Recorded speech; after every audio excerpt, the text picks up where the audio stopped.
9 cycles have passed. The 10th will never be. A great machine has cut the gods from the skies. Now the energy of chaos is removed from the world of Lacrin. Magic has ceased to exist. A changed world, a final cycle.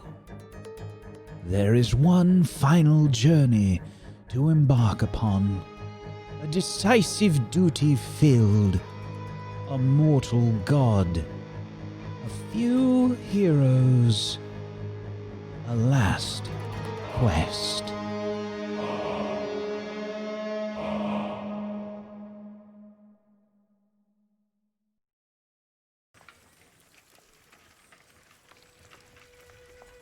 We rejoin a dwarven cart with a merchant and a tiefling. And Aura, you find yourself being probably roughly shoved awake on the edge of this cart. Like as you open your eyes, you see the road below you moving back and forth before you suddenly hear the sounds of a bustling town. Not quite the bustling town that you remember, but the large city of Bellona around you. There's probably a few elements to Bellona that look a little different to you. Most notably, there are plumes of smoke coming up from several points in the city that you can see. From the low town, which is just outside of the main gates and the midtown area that you guys spent most of your time in previously, there is a lot of houses. It's pretty much just an overspill of a city. It's not quite a slums necessarily, but it's pretty much just homes and dwellings and lots of people around. There isn't so much marketplaces and stores and things like that like you find in the more central areas.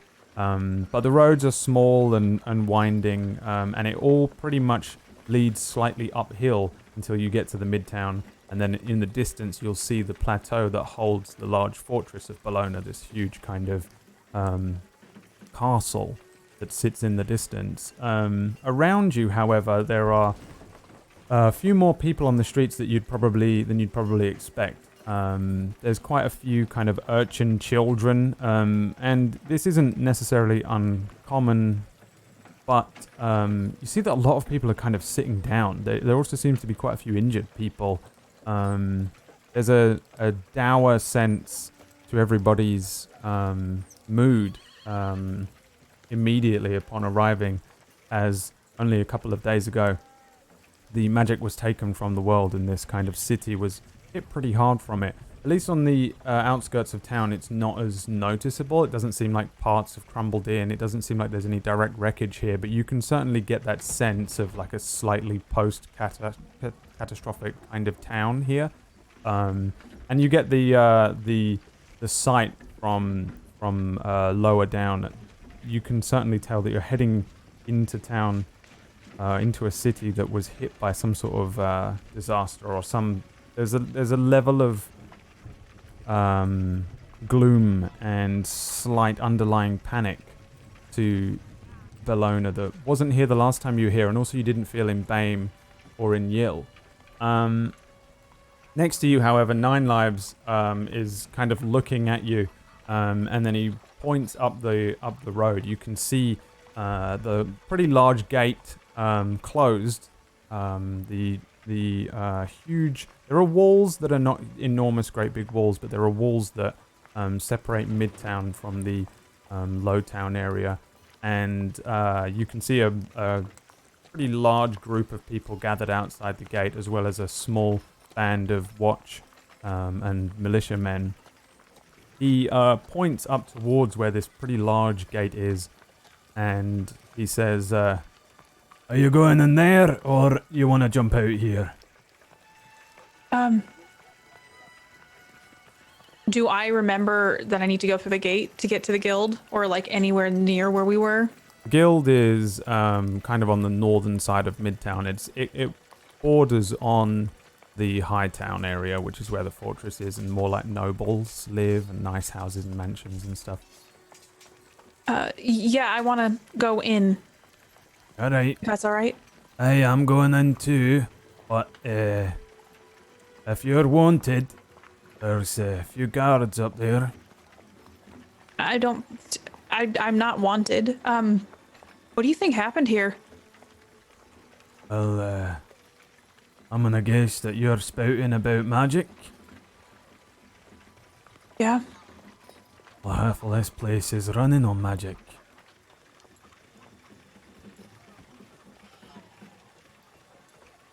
I just imagine it's going to be worse in there than it is out here then. Maybe. As long as people want supplies, I'm gonna make some coin though. None of this lot. He points at like a group of kind of homeless looking people. They never buy my stuff. All the shops in there though. They're gonna want food more than ever. That is true. Do you ever throw a bone to some of these folks though? Why? No, because it's like a good thing to do. No such thing as good things. They're all gonna die anyway. That doesn't mean that they don't deserve to eat. Aye, then they can go and buy it. Like where I come from, we grow. I mean, you were there. We grow the food and like you help a neighbor out if they need it. I've not You got can't any buy it. neighbours. Well, it's a figure. I mean, not everything has to be so literal. Like your neighbor you could be my neighbor, even though we don't live physically next to each other or in the same town. Or these people, they are figuratively our neighbors. Aye, right. If I give that wee boy there a potato, well then I gotta give one to him, and him, and him, and him, until I got no stock. I don't know. I just feel like you gotta give people the benefit of the doubt. You Right. give a loaf of bread, maybe they'll split it. No, they'll ask for two. It's very clear we view the world a bit different. So, you're definitely not wanted, no? It will be news to me if we pull up there, and I am. Okay. I'm gonna tell him my name's Travis. And I need you to not call me Nine Lives. Are you wanted? Oh, aye. Very wanted. Wait, you could just get through by saying your name's Travis versus Nine Lives? They don't recognize you, or... Well, they haven't so far. Okay, well then, why don't you call me... Fleet. I I'm call not you good at thinking Flea. of- Yeah, oh, no, I don't want to be called Flea. How about... Oh, who is it? Yeah, fine. Just call me Flea. It's fine. It's a Flea. nickname. It's fun. Aye. It's fun. You're a guard dog. Well, Guard dogs have got fleas. That's why I call you Flea. you know what? That's fine. That's fine. The cart continues to trundle up the road for about 5 more minutes before it comes to a pretty large group of people there. There's only a few people that are actually kind of speaking. For the most part, they're all just kind of milling around. It seems like they're waiting to go in. The sun is really only just beginning to peek over the horizon. It's casting enough light that you can see around pretty well. But the day is really only just breaking. There's a pretty large squad of guardsmen that appear to be around this gate. Usually, and I don't know how many times you will have been in the city, but usually these gates are only manned by 1 or 2 guards at a time. But there's quite a few of them around with this group of people. Once you get closer, you can see that a lot of them are just kind of sitting down. Many of them just appear to be waiting for the gate to open. Several of them part out of the way as soon as the cart approaches, and a guard begins to start moving people off of the road when he sees the cart. Come on, move out of the way! Come on! Real working folk coming through. You can see a lot of the people moving from left to right, and the guard approaches the cart, kind of looks you up and down. He looks tired, I think would be the best way to describe him. He's got deep bags under his eyes. Human man, kind of maybe in his mid-40s. Glances up and down at you, but then addresses Nine Lives and says, Right, what you got? I've got just goods to pass through the town. We're here a little ahead of schedule. Usually I try to make it for the midday rush, you know what I'm saying? yeah, you got papers? Why, I got papers alright. You want to buy some? No, not paper to buy. Papers to say who you are and what you're doing here and the like. Oh no. No, I don't have any papers. Have you got papers, Flea? Let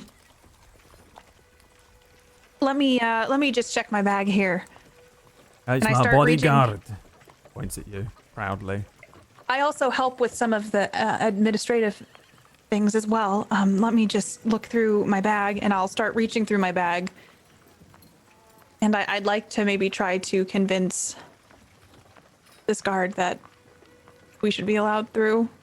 Yeah, how are you going to do that? What's in the bag? I have a skill called Silver Tongue. Oh, do you? I do. If you are caught doing something prohibited or mischievous, you can use clever thinking to evade suspicion. You must appeal to something that your adversaries find agreeable. And there's a bunch more. I can keep reading. The GM will choose one of these as the right answer and secretly write it down. Right. So, yeah, you have to pump an AP point into that to use it. But, yeah, what do you do? How are you going to try and convince this guard that you're meant to be here and that you should be let through? I'm going to keep digging through the bag. Oh, I forgot we had a fire a few nights ago when we were camping out. Some bandits ran up to us. They grabbed my bag and they dumped it out, and I think the papers blew away, and everyone's so upset with everything that's been changing. I think they ended up blowing away or ended up in our fire the other night. You lost them.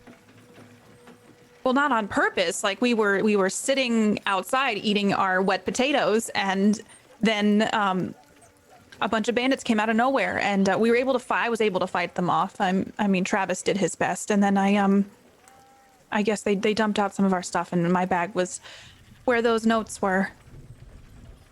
So. Well, that's terrible luck, isn't it? Yeah.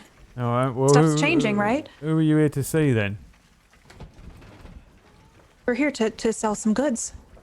To who? Well, Travis takes care of that. Oh, I will be heading into the midtown. I just go up and down the marketplace, head down to the docks, and then I usually hitch a little ride up to the edge of the fortress, see if anybody in there wants to pay top dollar, you know what I'm saying? No, I don't know what you're saying. Alright, yeah. I mean, I'll have the boys have a look in the back of the car and then we'll see you through. We're about to open the gates anyway. I suppose you lot can be the first ones in. He moves around to the back of the cart and one of the other guards moves over. They start to kind of look around in the back of the cart. Travis gives you a wink. Yeah, alright. Pass through. And then as he moves up towards you, he looks you up and down and says, yeah, you should try and, keep hold of things that are important to you. I trust me, I know. I mean, normally we're more organized than this. The world's a little bit haphazard right now. I feel like just looking around here too, it seems like it's hit you all too. Okay. Yeah, move them on. The winch starts to wind. You hear the gate rising up. There's a few people that suddenly start moving around you. And, oh, no, you can't. You sit down. No, not for you lot. Just the cart. Just the cart. You see like 2 or 3 kids suddenly move towards the back of the cart while the guard has his back turned. You see some little, like, probably urchin kids jump into the back of the cart the way you did. Nine Lives kind of starts to get the horse moving. Do you do anything about it? I'm going to notice it. What are they? Does it look like they're stealing something or trying to get in through the gate? Looks like they're trying to get in through the gate. I look back at one of them and I give them a stern look, but a wink. And then I turn forward. Yeah. It's a quite young looking boy, maybe like younger than 10, but like not too much younger than 10. He wide-eyed stares at you the moment you see him, thinking he's been caught. You see that moment, kind of deer in headlights look for a second, and then you wink at him, and he ducks down underneath the leathers where you were. You see the other 2 kind of move around in the back, and then the cart starts to trundle forward underneath the gate. You can hear a bunch of people moving around behind you, but you can also hear the guards start to kind of, no, not time for you yet. You sit down. You ain't got your papers. And Nine Lives sends the cart through the gate. It's at that point that a little birdie lands on the top of the cart. You can see Buns land on the top of the cart and then fly down to you. Oh, Buns! I like put my fingers out. Oh, I'm so glad you're back. And I immediately reach for a mealworm and just start feeding him mealworms. Yeah, he's got a little note on his leg. Looks different to the one that you tied on there. I quickly untied the note and just put him up on my horn and unroll it. Just says, find us with the assassins. And that's, I mean, mentally I think, oh, that's easy enough. And then I just tuck it away with the mealworms. And I look at Nine Lives. Why did you not have papers? This seems like it's a pretty standard protocol for this. Well, that's a pretty, See, the papers say that I'm a human called Travis, and I'm much older than I look. Yeah, I mean, what was your plan there? If I couldn't like talk us through that, I don't know. There ain't a palm I can't grease. I don't know what that means, but I understand. Yeah. All right. Well, I'm going to be heading up the road once we hit Midtown. I'm probably going to hit the market district first, try and get 'em early. So, Do you have any skills? Like, do you know how to fight? Do you know how to Do you know how to fight? well, I can fight. Yeah, I can fight. Do you know a lot of people? Do you have sources? Do you have people you can contact? You see him kind of look left and right. What are you after? I'm looking for someone. And I don't know, maybe you would want to come with my group to figure it out. I understand what you're putting down. Right, if anyone asks, I'm a halfling. You see him tie his beard up underneath his chin, pull his hood up over his head, pull his gloves on. Okay? Okay. Yeah. My name's, Dillsbury. Hillsbury, do you have a lot of names that you just come up, like, I had a hard time coming up with a name and you just seem to... Or what do you want to call me? No, Hillsbury's fine. It's got a nice ring to it, actually. Yeah. Alright. Alright, keep your head down then. So do you, like, really need to sell this stuff, or can you just take me to the Assassin's Guild? To the what? To the what? The Assassin's Guild. I'm meeting some people there. He looks you up and down. He leans in real close and says, I knew it. What? That's where we're going to switch scenes. Heading back over to the jungles of Titi, the gnomish town village, which contains, I think, 4 people that aren't gnomes. Maybe.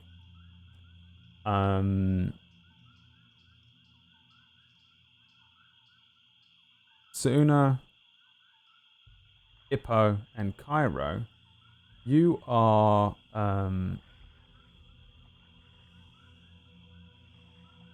probably standing around cautiously for a moment as the village elder leaves.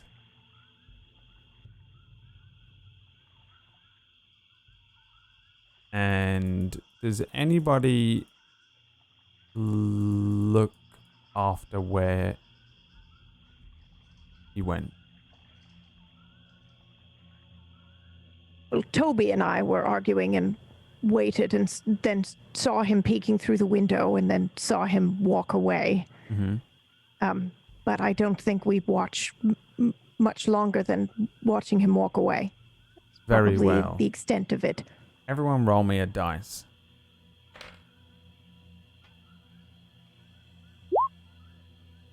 Ah, nice. Sorry, I'm a child.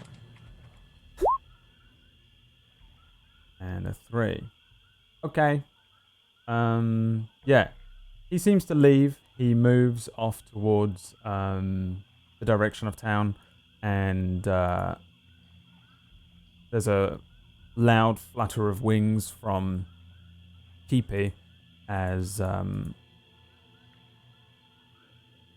Kipi, I think, flies back to the back of a chair, which is where Kipi's been mostly spending time. What do you guys do next? Well, I believe the last thing that I did was storm off into my room. Yeah, I have followed after her. I don't enter the room, though. Well, I didn't close the door. I'm not a prepubescent child. I'm not throwing a tantrum. I'm just packing. sure. Then I enter the room and I close the door behind me. I don't know what you think you're doing, but you can't convince me otherwise. Well, have you thought then maybe maybe they're coming here, and if you leave, then you'll miss them. They'll come here, and you'll be there, and you'll be separated. Well, yes, I was hoping that they were coming here, but then I started feeling like, maybe they're in trouble. Maybe they need me. What's more likely, that your feelings are right, or that they, come here and Well, both are equally likely. They could need me, and they could also be on the way here. Or thinking about it. yeah, right.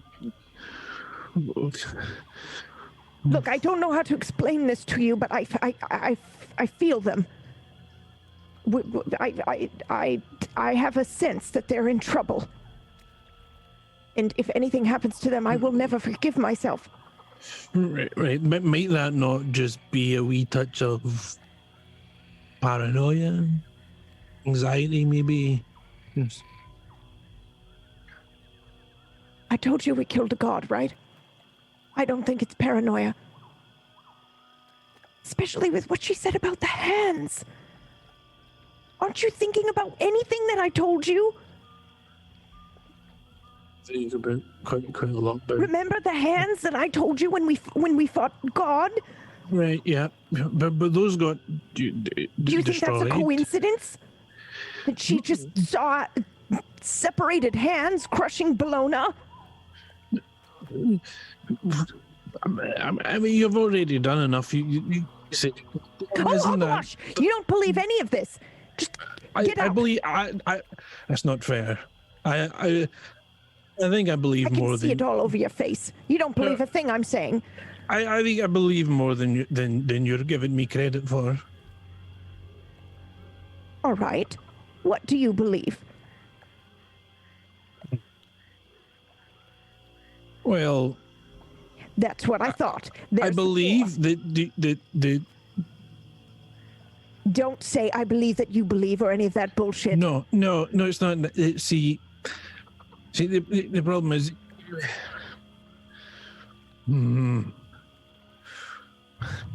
So, I don't. I trust you.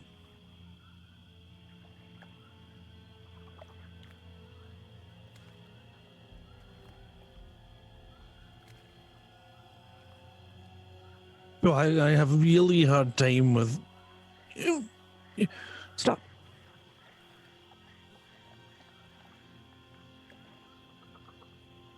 I have lost everything that I'm good at. I need your help. My friends are in trouble. My family is in trouble. I can't just sit here and do nothing.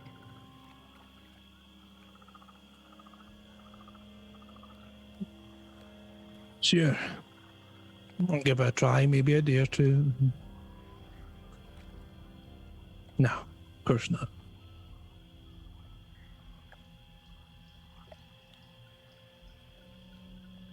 I will wait 2 days. If this feeling gets worse, we go.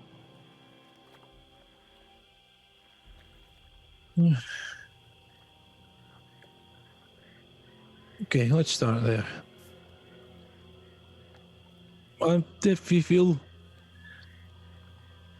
you still feel your feelings after a couple days, I'll go with you. Because someone needs to do the you know, there's some things you can't do yourself, and so I'll help with those. Not that I need it, but okay. Hey, do you want me to help you pack, or you good dinner yourself? I don't have anything to pack. Well, you can have some of my things. So I got some extra salves, and I always keep a good supply because and bandages. And, I've got some money stored away for emergencies. I can go get more things. Just what do you need? What if you're right? What if they're in trouble? And what if I'm useless now? Yeah.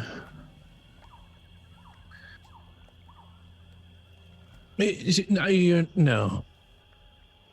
It was wrong of me to say. You're.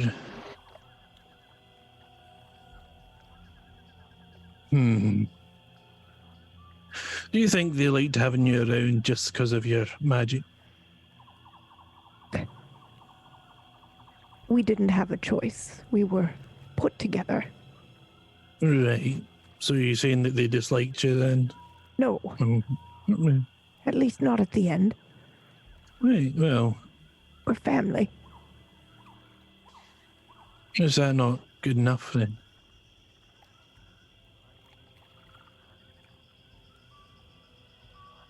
Yes, perhaps. I think I'd like to be left alone now. I'll be out there. Just let me know if you need anything. Need some tea or whatever. I'll just... Right then. I open the door and slip out. Beau, Oh, yeah. thank you.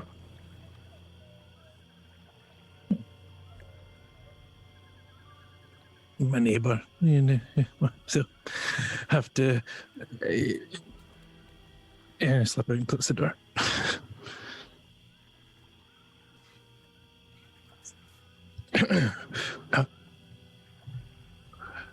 Kairo, While she's in there packing, how about we have another slice of cake? And you can talk more about things and what you know and that kind of stuff. When's she planning to leave? Well, I've convinced her that we can wait a couple days. Knowing her, it'll probably mean maybe tomorrow. She needs a couple of days, but impatient, and that kind of runs in her nature. Maybe the day after if we get lucky. Are you planning to go with her? Because I'd like to go with her.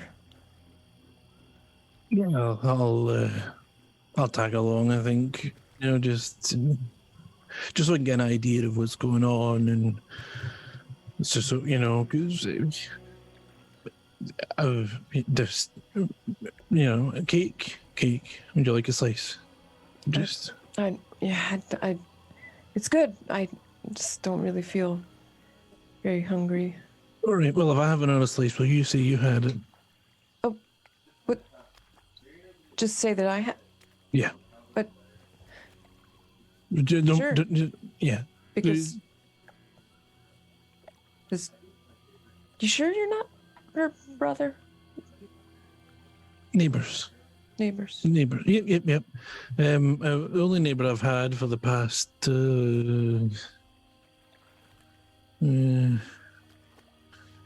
I don't know. It's got to be close to 40 years. 40? Yeah, but she wasn't my neighbor for all those 40 years. I was out here for a good 20-something, maybe 30 or... when you're just out here, just in the... on your own doing your thing, time kind of strange, I think. But yeah, she'd be my neighbor for a good... maybe 10 years or something. That's a long time. Yeah. I mean, it was nice and quiet here, and nobody really bothered me that much. I was like, "Oh, this is nice," and it was. And then, she just builds this, lives in here, and builds this place, and I've got a neighbor. So it could have been worse. At least I have some competition, Been a lot worse competition. Yeah, did the cake. That was the second best. What? She doesn't know, but I so mine was the best. As a mango sponge thing I did, but I changed it up a bit. I made some changes. A new thing I'm trying is I've added a bit of spice to it. It's really quite good. That's better than this one, huh? Definitely. You do seem to like this one, though. Well, I'm just trying to. You have a bit just here. Oh, sorry. Yeah, I'm just trying to figure it out and break it down because she won't give me the recipe. You know what I mean? Well, so you need to eat it and take your time with it and like try and separate the flavors and understand the process. But I mean, if your mango cake is better, then right. But knowing is half the battle. So if I can figure this out and go, oh, this is what you did when I win as well, then it's at least like a double win. It's like my cake wins and then my intellect wins. So hey, thanks for covering for me. I mean, it might be foolish. No, look, you're not Let's in be any honest. danger with me. I see that, but you're. But I just had a gut feeling, and I went with it. So you're either a really good liar, or you're worth covering for. I'm no danger to you, but the Inquisition, that's a different story, and I'm starting to see things a little differently now. She's Inquisition. She's taught to lie. She No doesn't offense. like me, does she? Oh. What, am I interrupting? Nothing. What? Sorry? No, Good, because it's my house. of course. So I'll walk over to the kitchen. Right. Oh. You get You were saying, I wouldn't worry, but the Inquisition, I bet they've probably got their hands full with everything that's going on. You know, they're not going to worry about an old man in the jungle. right. I just. Yeah. That's very sweet that you're concerned. But, I just want what's best for everyone, and I thought I knew what that was, and now I don't know anything. I think we're all sort of weird. Change of perspective. Thought you knew the way, and now you feel a different way. It's all part of the wheel. Right. Well, I think everyone's getting a new perspective with the changes to the world, so Perhaps. You've got some more crumbs, just just from earlier, probably. Mustache kids, I should trim it. yeah. Yep. I had no way. some stuck in my hair. Yeah. Right, so Suuna, Kairo here was saying that she'd probably come with us. Is that you? Oh, absolutely not. I need to. Oh, I don't think you understand the visions. They haven't been wrong yet, and well, I told you about Worston. I can't go back. I can help you. I have this, and I hold up. It's a key. what? A key for It what? can open any door. And I can maybe get us in places that we. Is that No, a magical key? I mean, 'Cause it's Well, probably it's- not going to work. it's not exactly magic. It's. All right, well, hand it over. I'll try it right now. And I'll take this key. What does it look like? It might only work if I do it. And I just kind of mumble that. What? Speak up. I think I have the skill. I don't know that it's so much the key. Anyway, it's large. It's probably about 3-ish inches. Only maybe, an inch or so of that is teeth, and it has an ornate, flat head on it. I mean, if you want to lock a door, I could try it for you. Sure, I'll lock the front door. Okay. But perhaps you shouldn't go outside. I'll go outside and I'll try it. Just right, lock the but door behind me. I might have to. Well, I'm just going to give Can it you a lock try. your bedroom? Okay. I just walk out the front. I look around. Try not to be suspicious, like, as I walk out my door and I get locked out. There is nobody out here. This is absurd. I unlock the door. And then Right. I will try the key in the door. It doesn't fit. But of course it doesn't. That's bollocks. The idea that this would work. It doesn't Hello? work. What doesn't work? The key. It Well, does. Can you unlock the door and let me in, please? Look, I can. how about you lock Oh, your. don't you dare. You open this door right now, or I'm coming in through Oh, the that- window. I'll open the. I opened the door. Don't come in through the window. You'll hurt yourself. I will not. I'm quite limber. So, Here, the key. let me show you.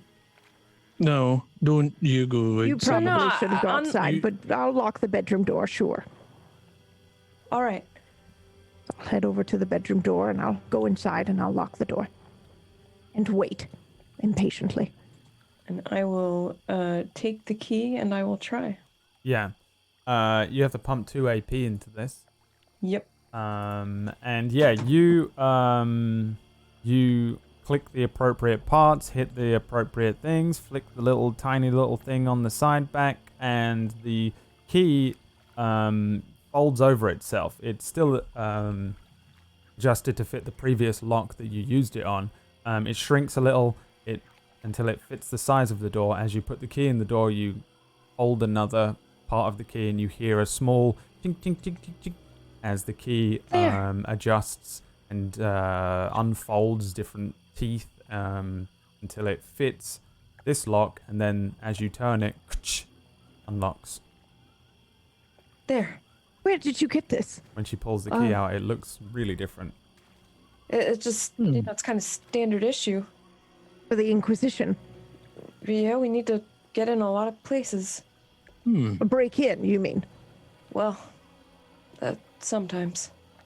Let's not get into semantics about it. So is that useful enough for They're to tackle? thieves. And also, Keepy here, he's a pretty good scout, you know. He can spot danger. Okay, so is that good enough for you, Suuna, or need more convincing? See, when you really think about it, you're not going to be able to stop her, are you? And also, my songbow there, it's not what it was, but I can poison the arrows, and I'm not useless. Oh, sweetie, nobody said that. I just...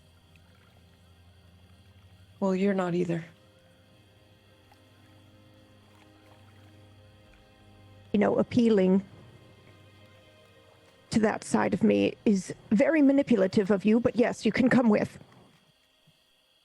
Thank you. I think I need to. Well, I hope you're right. Well, it's really late, so... Yes, perhaps we should get some rest. A good idea. We'll see how everyone feels tomorrow and gather some supplies and stuff, yeah? Right. He can... Okay. Can I leave a window open here for Keepy? He gets hungry sometimes in the night, and he... Just a little bit. I really don't think that's such a good idea. You think he's in danger, or we're in danger? I think he should maybe hide, yes. I mean, he was noticed on top of the house, so perhaps it's best he just stays inside. Well, It's just one night. Oh, all right. Or two. 2 nights, of course. Well, I can get him something tomorrow, or one of us can. He ate today. It's just that he prefers to hunt at night, you know? Oh, it's completely understandable. I just don't think leaving the window open is good for your safety. You know, anyone could hear, Toby snores. Anybody could hear that and come and then climb in through the window. Right. It's loud. It's not. It's like, so loud. It's not. It's more like a purring than a snore.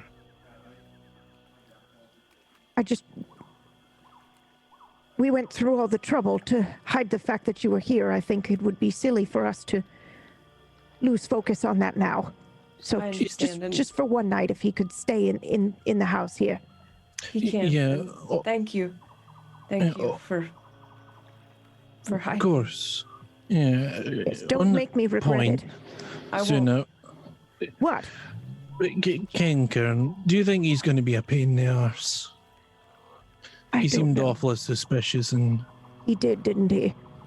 maybe you're right. I mean, he's pretty paranoid, and What's this machine he's talking about? Do you think we could go sneak a peek at it? Well, I can tell you about it.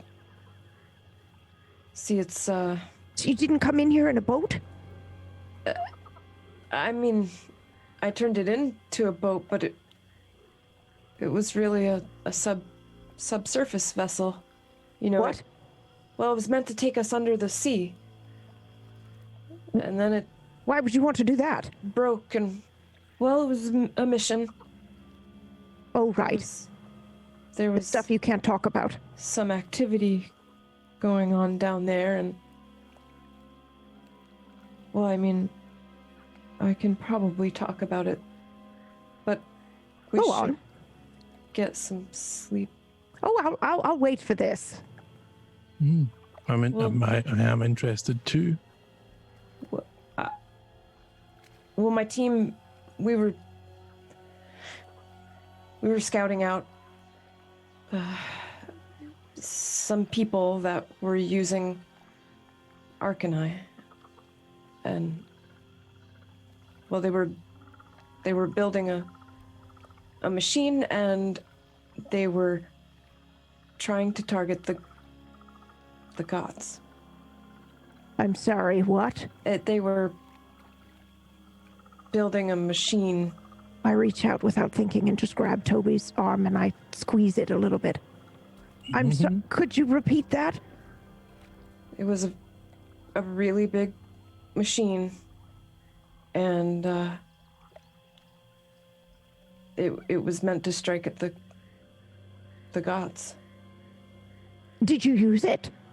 I didn't. There was an explosion. I tried to get away. I don't know what happened after that. I ran back to the vessel and I got in, and, well, I barely made it, and I was hurt. I was really hurt, and I just remember the visions, and there was a vision, and I used these gems and I put them in the machine, and then more visions came. Anyway, Well, I don't know what happened. you're all right now. Safe and sound, and I just take the same arm off of Toby, and then I just pat her on the forearm. You're all right now, and we'll get you to Bellona. Right. What's left of it? So Now, it was, don't talk like that. We don't know. Right. Could be fine. You know, your vision could be months from now. Right. That's true. Unless you feel like it's I don't. happening right now or feel imminent, anything. in which case maybe we need to leave sooner. No, I don't feel anything at all. I didn't know that you were gonna be real. I just saw you, and that vision of Worston, that hasn't happened. It can't have. I was his target. well, maybe it was a what could have happened sort of dream thing. Yeah, maybe that's the way to look at it with Bellona, too. Maybe that's what could happen. Yeah, but I don't know how this kind of things work, but I assume it's a sort of this could happen. This is one of the options of, because then everything's predetermined, and doesn't sound very fun, does it? Not very fun, no. I think I will have another piece of that cake if that's... Oh, absolutely. Is it your fourth now? I'll get it. I Get it just, for you. if you don't No. mind. She's recovering. If she wants to have It's 4 slices important. of the I best agree. cake, Second best. in the best cake, I think she's entitled to it. Just one moment. I'll get you another slice. And that is where we shift over to Bellona and back to the Assassin's Guild. Now, it has been a little while. You, Beau and Ellie will have had some time with Kalugi.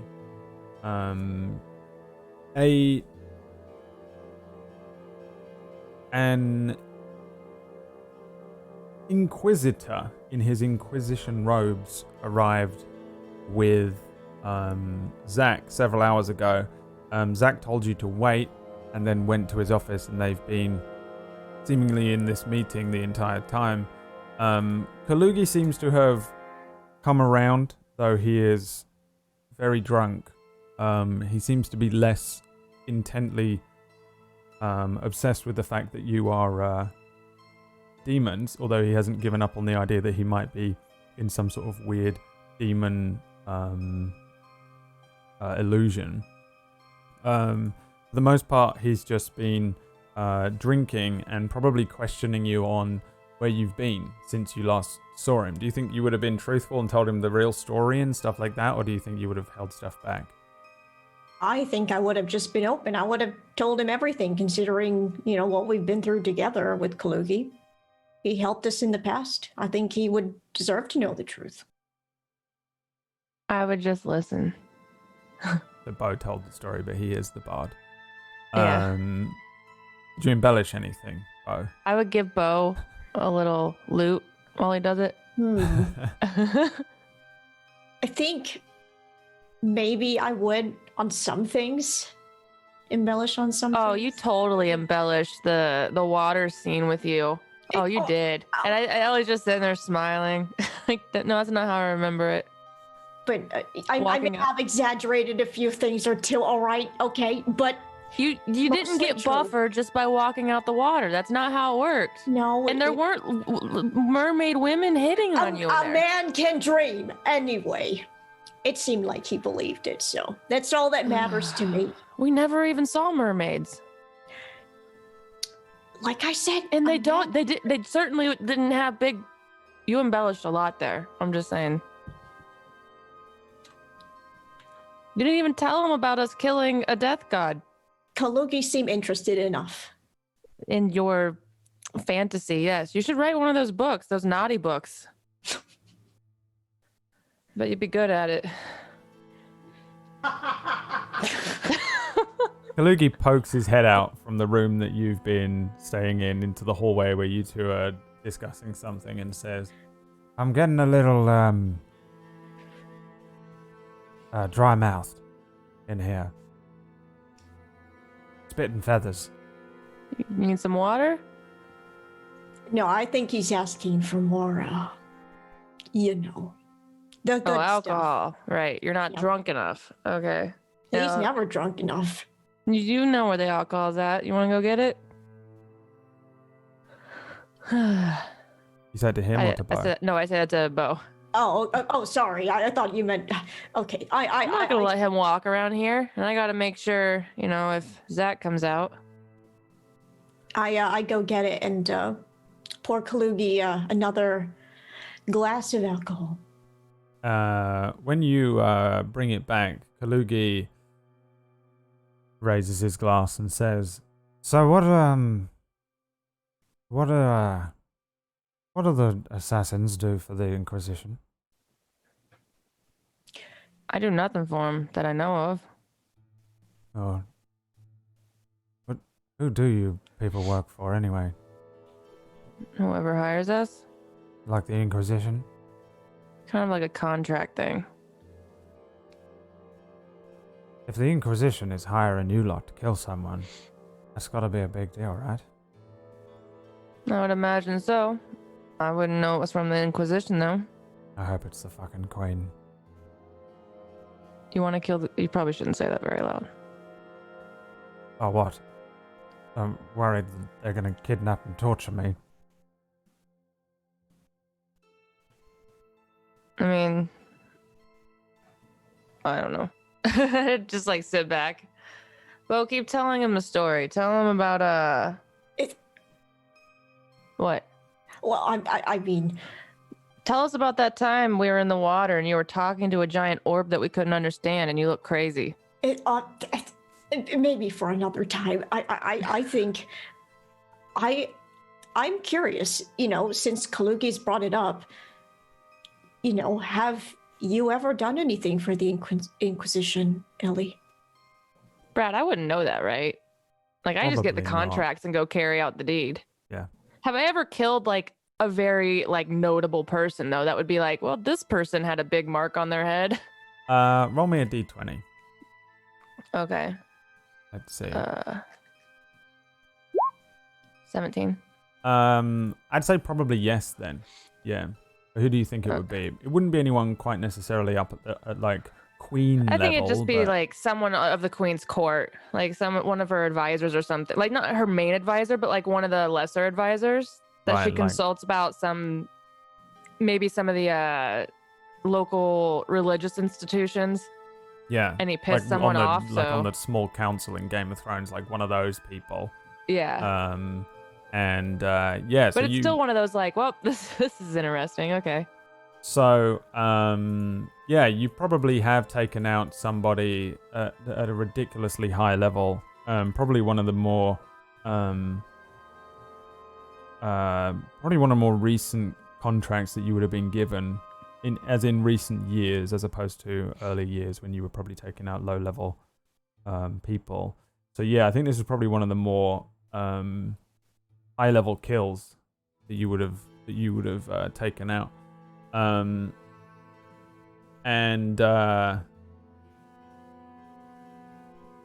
Yeah, so I'd say you probably have, and maybe there's been some others as well. Noblemen, people who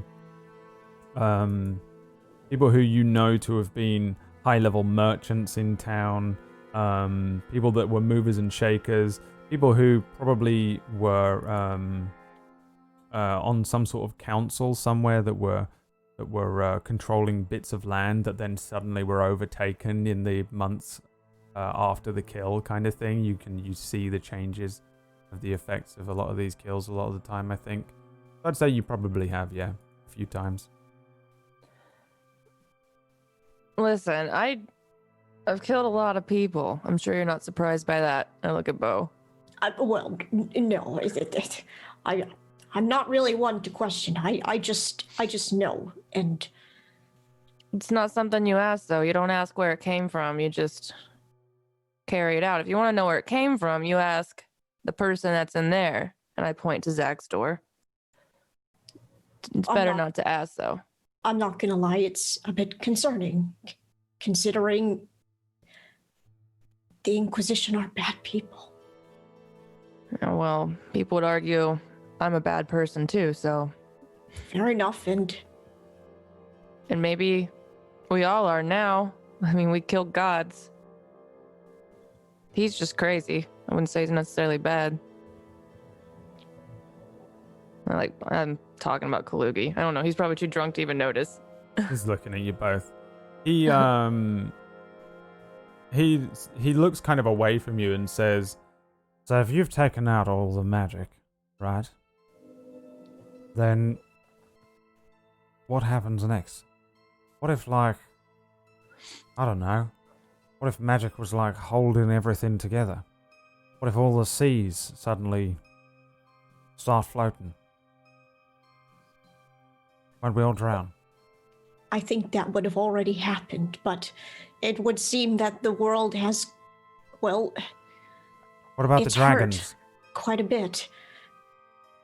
I didn't even consider that. All the mythical creatures out there that live off magic. Wait a minute. They probably cease now. The demons.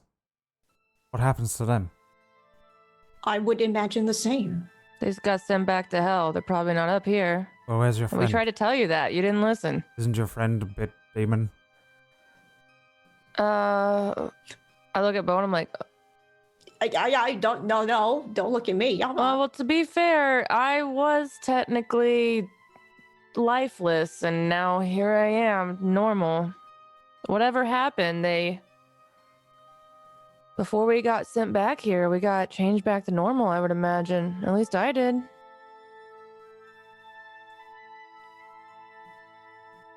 Kind of prefer not eating, though, and not sleeping.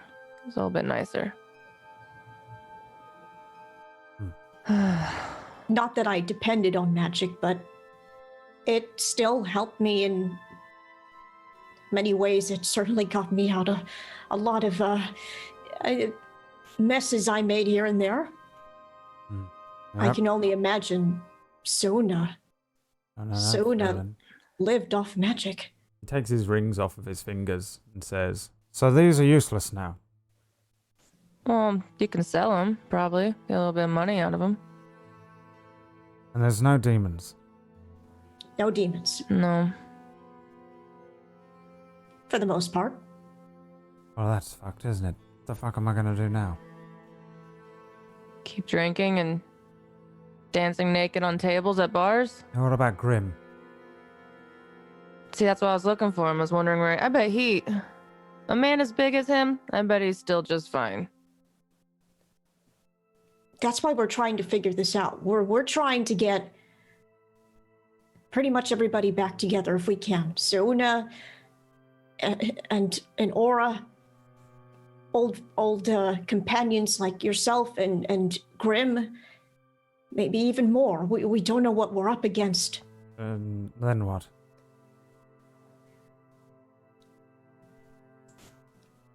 Well, I imagine we wait till we hear what they have to say. I once again point to the door where they're talking. You two don't make too many decisions, do you? Other people just point and away you go. You don't seem to make a lot of decisions either. I've made plenty of decisions, all of them bad. That's why I stopped. I just don't understand what this has to do with the Inquisition now. Everything they did revolved around magic, and now that there isn't any, why are they here? Because I told Zach that there's no magic. That means that they know that we know that there's no magic.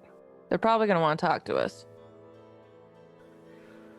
And Zach knows a lot about what we kind of went through and what we were dealing with, and he also got to see me lifeless and looking terrifying, and here I am normal again. I'm sure he's pretty curious about what's going on. Do you think he believes your cockamamie story? No, well, actually, Brad, I think he believes it, right? I think you think he believes it, yeah. Yeah, okay. From his reactions. He has no reason not to believe it. Oh, really? Yeah. Flew off Let's up just into say the that- middle of God knows where and killed. What was his name? Devon. I mean, we killed a lot of things. Well, I say we fuck off before that fucker comes out of that office. It's You easy scared for of you to him? say. I mean, I'm pretty scared of a lot of things, to be honest, but even if they believe you, they're gonna lock you up. If they don't believe you, they're gonna lock you up. Right? Surely. No, if he wanted to lock me up, he would have done it already. Well, we're in here. I'm Told not you to locked up. sit I still. can leave. Well, let's go. Let's get horses I'm not and leaving. fuck off. We can go south to the Giant Lands. You want more alcohol? Let's go talk to, what's her name up in the bar. She'll give you more alcohol. You can calm down or pass out, either way. Alright. I mean, I don't mean to intervene, but I can't help but feel that I'm inclined to agree with Kalugi, only because I don't know Zach as well as you do. And I've gotten into trouble with the Inquisition before. A lady that I, once upon a time, she was a part of the Inquisition. You slept with someone in the Inquisition. You really that's not like. Okay, I didn't know until You really gotta learn to keep it in your pants. Yeah, you're in trouble now. They've probably got you marked. Marked. Oh, yeah. Well, I mean, they did. Well, that wasn't. I don't know if that was them, but I mean, there was a envelope with your name on it. Never mind. You know what? You guys go wait in the bar. And you said you could sense that Suuna wasn't doing so well. I guess if something happens to me, you'll be able to sense that too, right?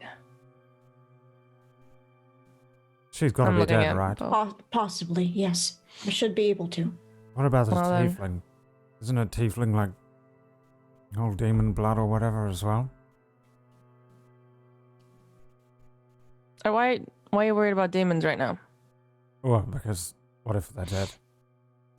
I mean, we could still sense them. They can't be dead if we can still sense them.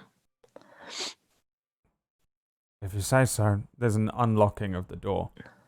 And you see Zach lean out of the doorway, look left and right, and then take a few steps down before he sees you guys.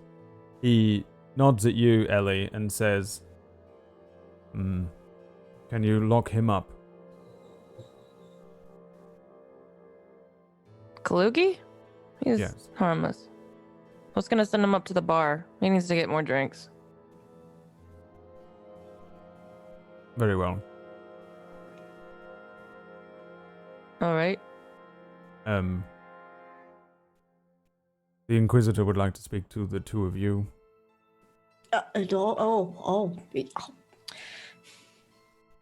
All right. Zach, take him to the bar. Or are you gonna be there with us? Does he just want to speak to us, or does he want you there? My presence is not necessary. Good. I'm a big girl now. I can handle a conversation with someone. Very well. He moves over towards Kalugi and looks him up and down. You will stay with me. And try any funny business, and I'll drain you of every last drop of blood that you have. Kalugi looks him up and down. Whatever you say, boss. Onwards to the alcohol. He stands up, wobbles a little. The two of them walk out into the hallway. Kalugi takes a few steps further, and then Zach turns around to you, Ellie, and says, be truthful. And then turns around and heads off down the hallway. The doorway to Before he his, starts to head off, I go, look out for a tiefling woman. We sent word. Just gonna try and look for us here. This isn't Maybe, a tavern. hopefully. I don't know where she's at. You just let everybody off the street Right. in here now, you- do we? Have you seen it outside? Besides, I think this person in here might want to talk to her too eventually. I just turn around and walk away. I think before she enters the room, I put a hand on her shoulder. Just to clear some things. Nothing happened between me and this woman. It was a date, and I saw her reveal her brooch, and I knocked her unconscious, and I took her things and ran for the hills. You were better off sleeping with her. No! You should have slept with. Why'd you steal from? Oh, that's not good. You should have just slept with her instead. No! Why? Is that scary? That you knocked her out and stole from her? Oh. I'm not one to hit a woman, but when I knew she was Inquisition, I don't know if she was going to do something to me.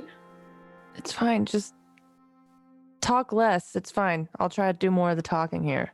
But I'm probably going to need you to do some talking. Well, hopefully, maybe, what, fine. Leave the mermaids out of it this time, though. Yes, I'll leave the busty mermaids out of this. Thank you.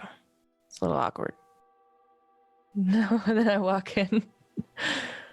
Yeah. I follow after. You two walk into Zach's office, and in there is an Inquisitor with the robes over some sort of decent looking clothing, generally what would be considered as finery, but plain tunic and trousers.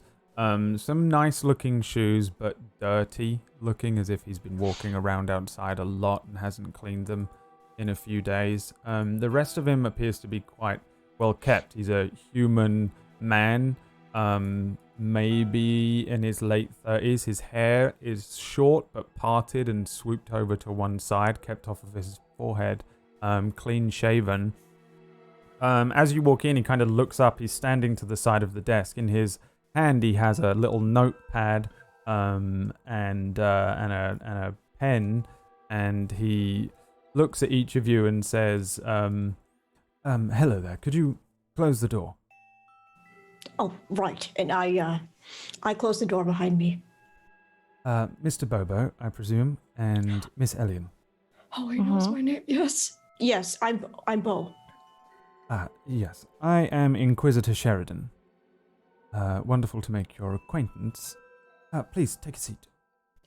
Yes. I remain standing. I take a seat. And I clench my fists. He glances over at you again, and then you see him start rifling through his notepad before settling on a page, and he says, right, first, I'll let you know a little of what we know, and then if you could inform me on what you know, and then we'll head on out. How does that sound? Great. Why do you need to know this information? Well, that would be because we're trying to figure out why, well, basically everything is going on out there, where There's the no magic magic. went. That's what's going on. Yes, we seem to be aware of that. The snow seems to have stopped as well. Yeah, the snow. Oh, that was all him. I don't know. Yes, right. Well, we suspected that you might have information. Zach was kind enough to corroborate some of it. Sorry, I'm just really shy to talk about it is all. Yeah, he gets stage fright. Very much. Oh, I don't think he gets stage fright. You've never had stage fright before. Let's see here. No, don't worry. You're not in any trouble. I don't think. Oh, okay. No more than, well, all of us are, maybe. Right. So, let me begin. Of course, you have not had many encounters with us that you know of, apart from the one, Mr. Bobo. And As he's talking, I want to start like sizing him up and like walking towards him, just casually, not like threatening. yeah, give me a roll. Okay. If I trip, I swear. Oh my god! Natural one. Oh, I just He jinxed is myself. really, like as you're walking around and sizing him up, he's like really confusing to look at. With every other glance, he appears to be holding himself in a position. The way he's standing, at first just looks very casual, but again, when you look again, you think, actually, he's standing in such a position that he's ready to go, almost poised. You get the sense both of him being very much played down, and at the same time as if he most certainly can handle himself. Underneath the robe, it's hard to make out his physique, but he definitely seems to be in shape. Yeah, really all you can work out is that he seems to be very well kept. He seems to be very organized and very clean. You get a scent off of him as well. That's a clean, cleanly kind of soap scent that you usually only get from rich people. Soap is quite expensive and hard to come by. It's pretty rare that anyone would be so clean that they smell of soap. You've definitely encountered it before, but other than that, he's actually extremely hard to read. And you also get the sense that maybe that's the point. He begins to pace up and down. You see him rifling through this small notepad. He pulls out a page, turns it over, and then puts it back in before settling and says, right. So, have either of you ever been to Dustvale? Yes. Yes. It's awful. I hate it there. It was a bit hot, but I Sandy. quite liked Got it. sand everywhere. Can't wear this uniform. It's too hot. Right. Yes. Giant spiders, things crawling out of... I mean, those probably don't exist anymore, actually. When did you go? Oh, That's a good question. Don't remember. that was some time ago, though. But Yeah. It's been a while. Right. Very well. it was the first place we got to, though, when we all got together. When you all got together. And why did you all get together? Magic. We were. I don't know. Something just kind of ported us into this area Something. together. Not that you'd believe any of this, though. I certainly don't expect you to. It sounds awfully bizarre now, doesn't it? Yes. Did you encounter this something? This something. It wasn't perchance a man. No. No, it definitely was no man.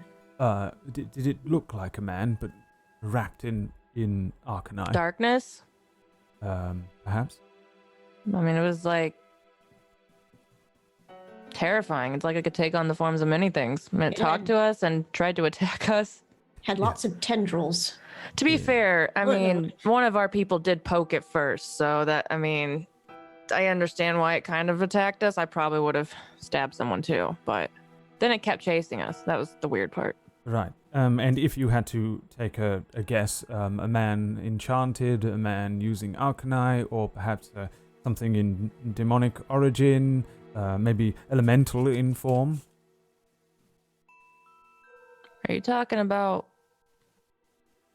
Is he talking about the guy that we tried to defeat? Ahi? Or Symbol? No, Symbol. I think he's done. I don't like that he's writing down everything. I'm sorry, what? Yes, of course. There'll be plenty of time for the full story on your account. I'll probably need to take you with me back to No. Wait, what now? Yes, you'll have to come with me. I leaned down into like Beau's ear and I'm like, does he want to know who Deavaki is? I have no idea, but I certainly am not agreeing to going with him because we need to find Suuna and Aura. Is Deavaki even alive? Well, considering there's no magic, I don't know. It's hard to say. It's hard to say, but... And why would we go with you?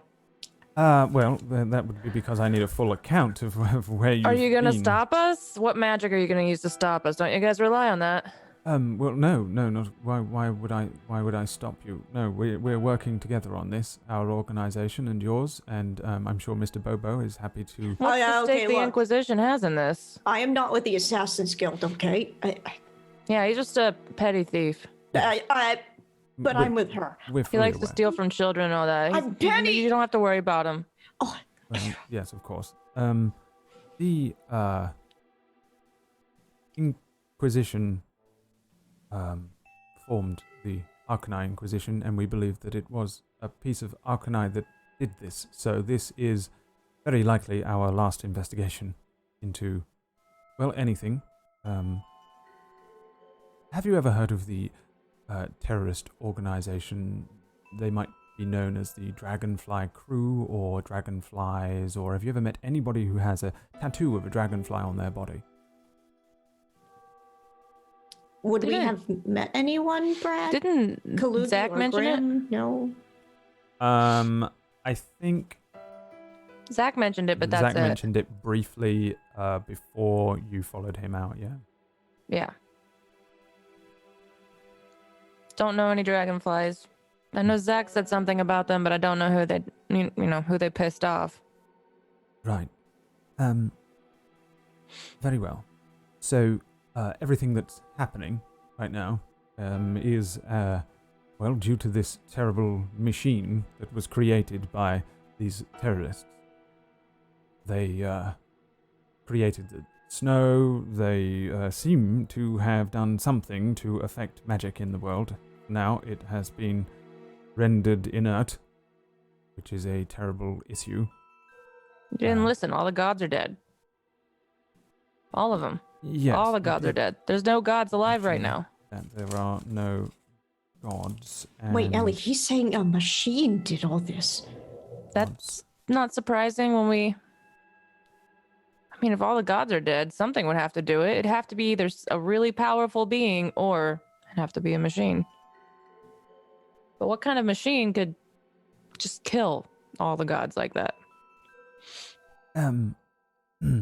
You have first-hand knowledge of the deaths of these gods? Some of them. I mean, hell, we killed one of them. He wanted it, though. He wanted it. Which of the gods? What was yours named again? The one that you're carrying around like a pregnant woman?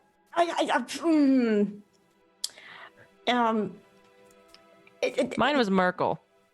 Oh, cool. Yes, okay. One of the gods of death.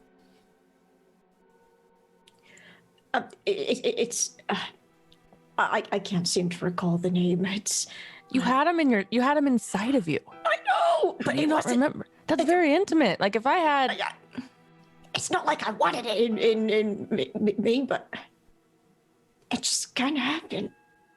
Right, yeah. Again, we'll have a full account soon enough. But you've never come into contact with the Dragonfly crew. That's very interesting. We truly assumed... Why would we come into contact with terrorists that want to kill the gods? I mean, well, actually, I guess technically you could say that we are terrorists that want to kill the gods. I mean, we did kill Merkel. So... Yes. And then you joined with yours, and... Right. Auras gave us food. Yeah. Well, it was very peaceful. It was very nice. I liked it. That's... Yes, Aura. Yes, and that's the young tiefling woman from BAME. How would you know that? How do you know all that? Well, that would be I like because walk up. I want to try and put my arm around him and like look at his notes. You can. He lets you. He's flicking. I'm like pointing. I'm like, how did you know that? How do you know this stuff right here? Are you spying on us? He's on a new page and he writes in Aura, and then he looks over to you and kind of sheepishly says, we have a relatively large amount of information available to us as we are the Inquisition and we have operated for thousands of years. Does he have... Can I see if can I size him up and see if he has any weapons? You can That's try. An ability yeah, I have. You can. Oh, you're doing the ability. I have an ability of it? size up. Okay, yeah. Let's see. What is that? It's cost 0. It says you evaluate the capabilities of well, it's a creature. Does he count as a creature? Yeah.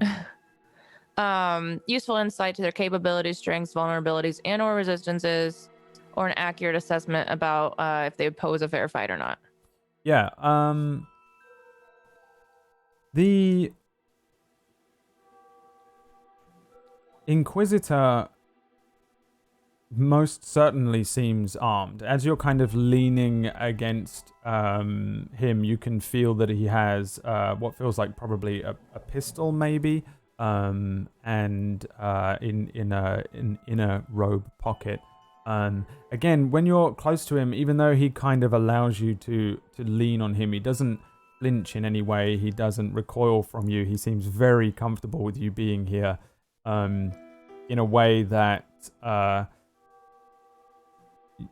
resembles to you sort of a strength of presence. Like he doesn't fear you. He doesn't tense up or prepare to move into a position that would allow him to have an edge if you were to suddenly attack. He seems extremely confident, and he seems also to be far more interested in writing his notes than anything you're doing. He says, if you don't mind, we really have got a lot of work to get on, and they've put me on this one. So Aura, where is she? Are you scared? Why are you carrying something? I mean, that or you're just happy to be talking to us. I am an Arcana Inquisition member. We are all armed.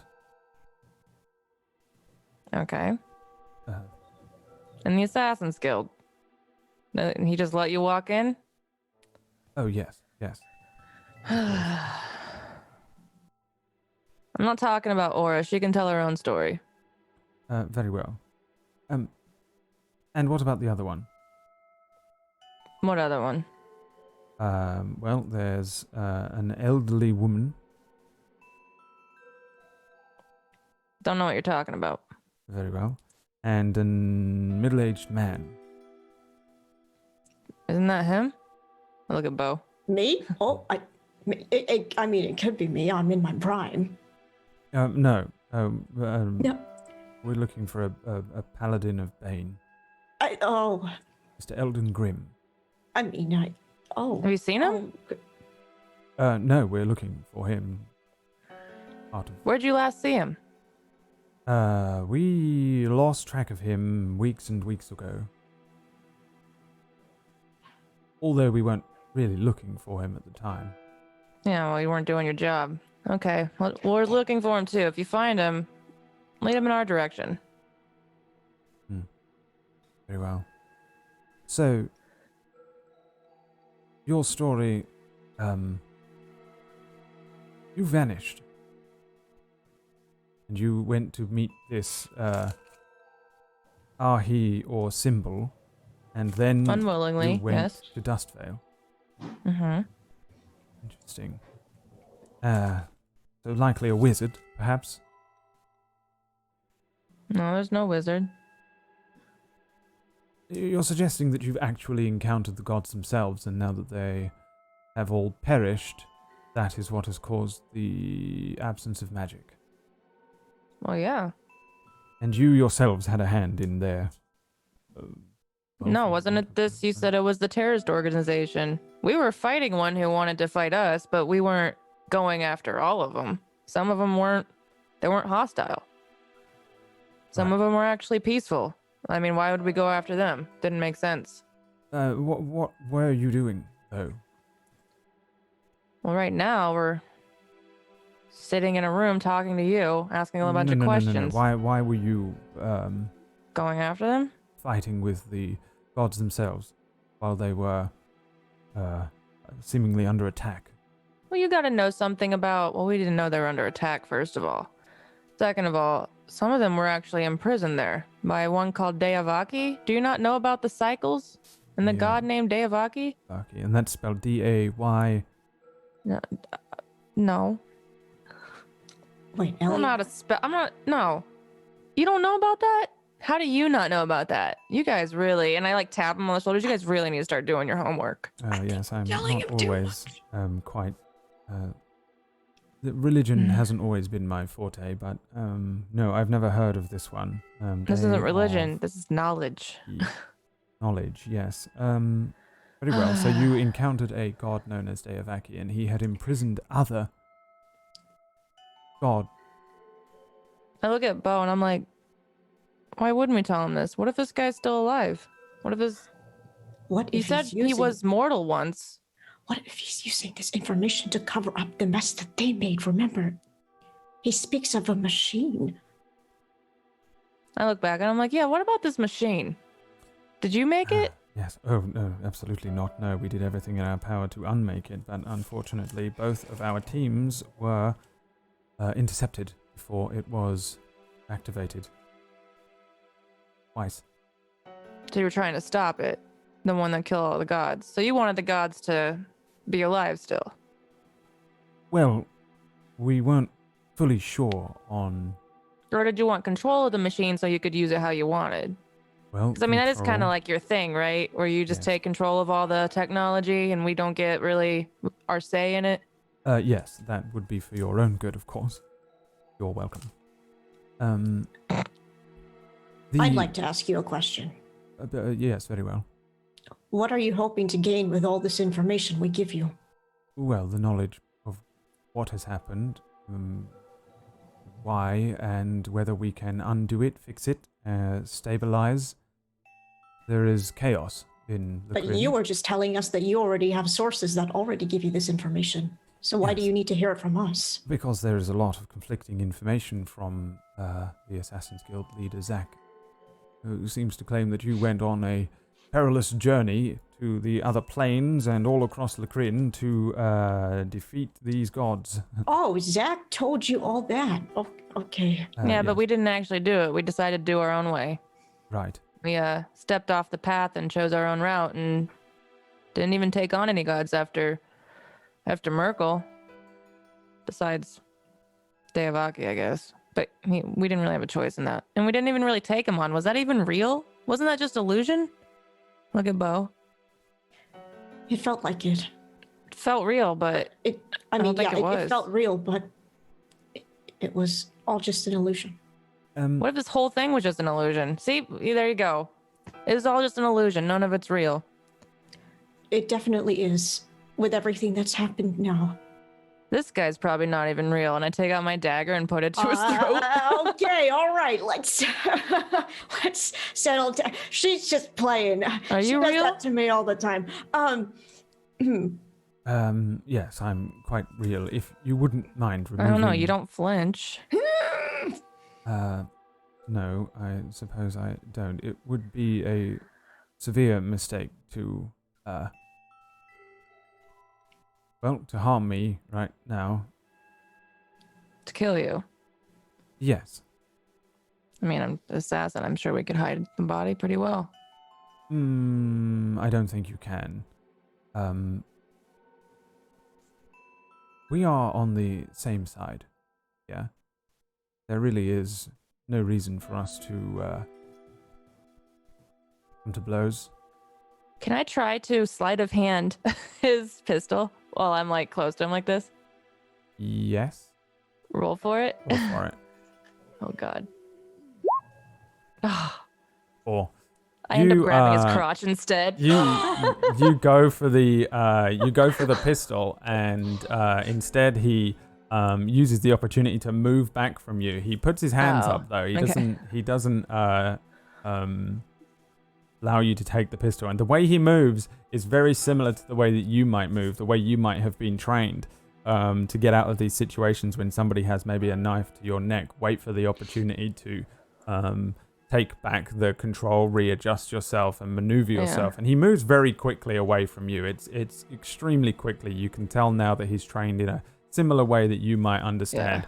With his hands up, he says, I understand that you're rather confused, and of course most of the time when the Inquisition come knocking, we're often here to make arrests, but today I assure you I am not. I am simply looking for information. I put that dagger away as he's talking, and then I pull out Ahi's dagger. You know what this is? Seems to be a ritualistic dagger of some sort. Oren? I mean, do you know the god Ahi? Ahi? I'm afraid I do not. No, that's too bad. Thought you might know something about this. How about this? I'll offer you everything we know of the Dragonfly crew, the weapon that was used to do this, and everything over the last 3 months that we understand. And you tell me your story, and then we'll part our ways. I need nothing from you other than the information. You're not under arrest. You've done nothing to warrant such a thing, and we are in a time of crisis. We simply wish to regain control over the city and Alexandria and then Lacrin. I look at Beau and I'm like, yeah, we'll do it. And I sit down next to Beau. And I lean into Beau and I'm like, you're going to tell the story. You know, your version of the story. No. No, don't leave out.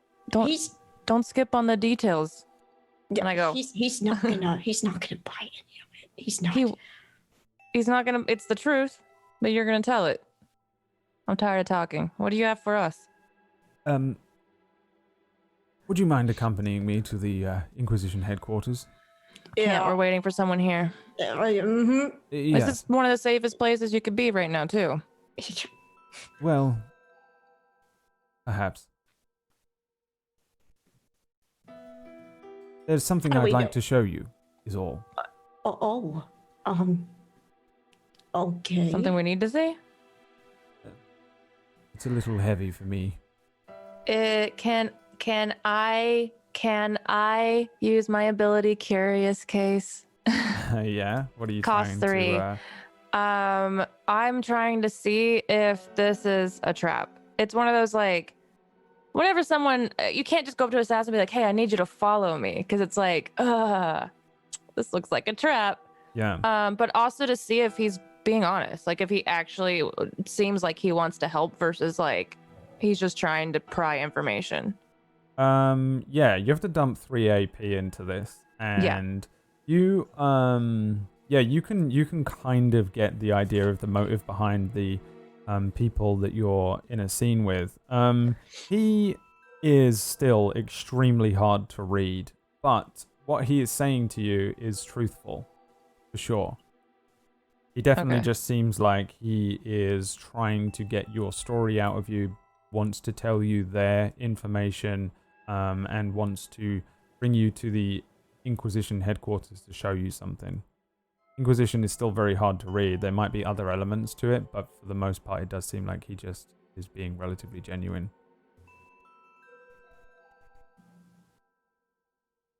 I think I would look at Beau and I'd say, like, I need you to wait here for a second. And I would walk out the room. Tell him the story about the mermaids. Yeah, Just right. Tell him. It's a great story. Yeah, we. Mermaids, And then I yes. walk out to go look for Zach, actually. So about these mermaids. Yeah, well, we had a quick stopover at the beach, and there were busty mermaids, and I mean busty. Sorry. That's where we're going to go to a break. We're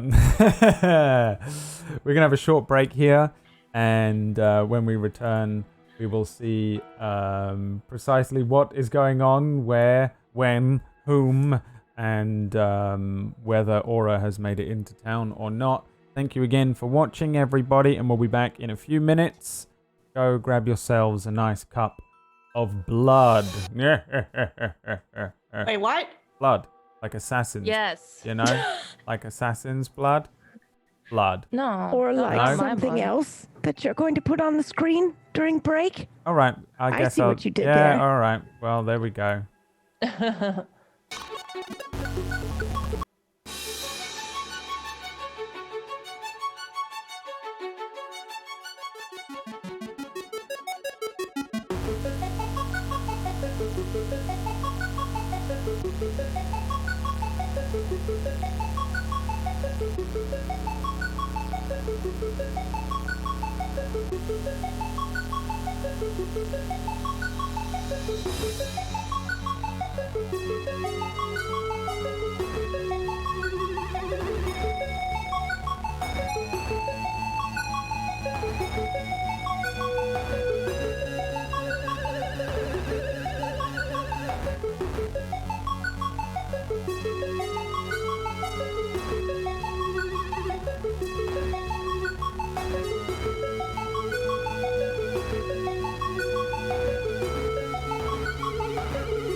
The service here is terrible, don't you think? Yes, Mom. It most likely needs new management. What a coincidence. I have your latest task. Anything for the clan. You are to become the new prince of this city. Prince de Grell probably won't agree to that. We will have to find a way to disgrace him. Oh, ignore the lunatic. Your main adversary will be the Blood Mages.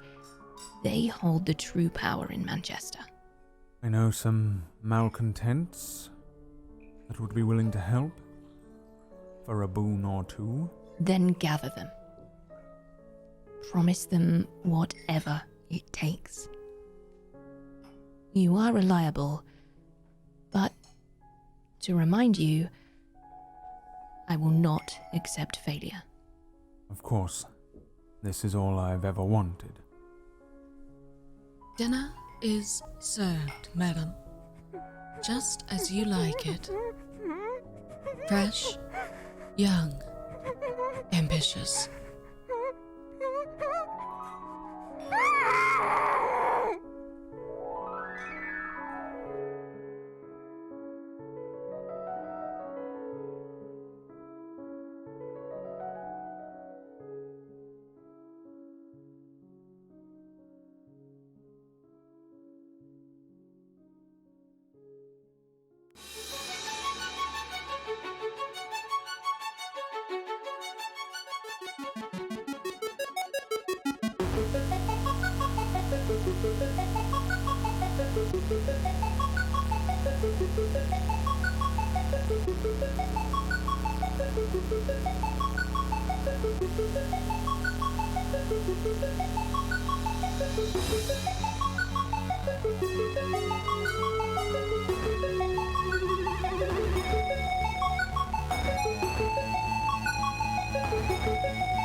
We rejoin Aura in Bellona's Midtown, in the area sort of adjacent near to where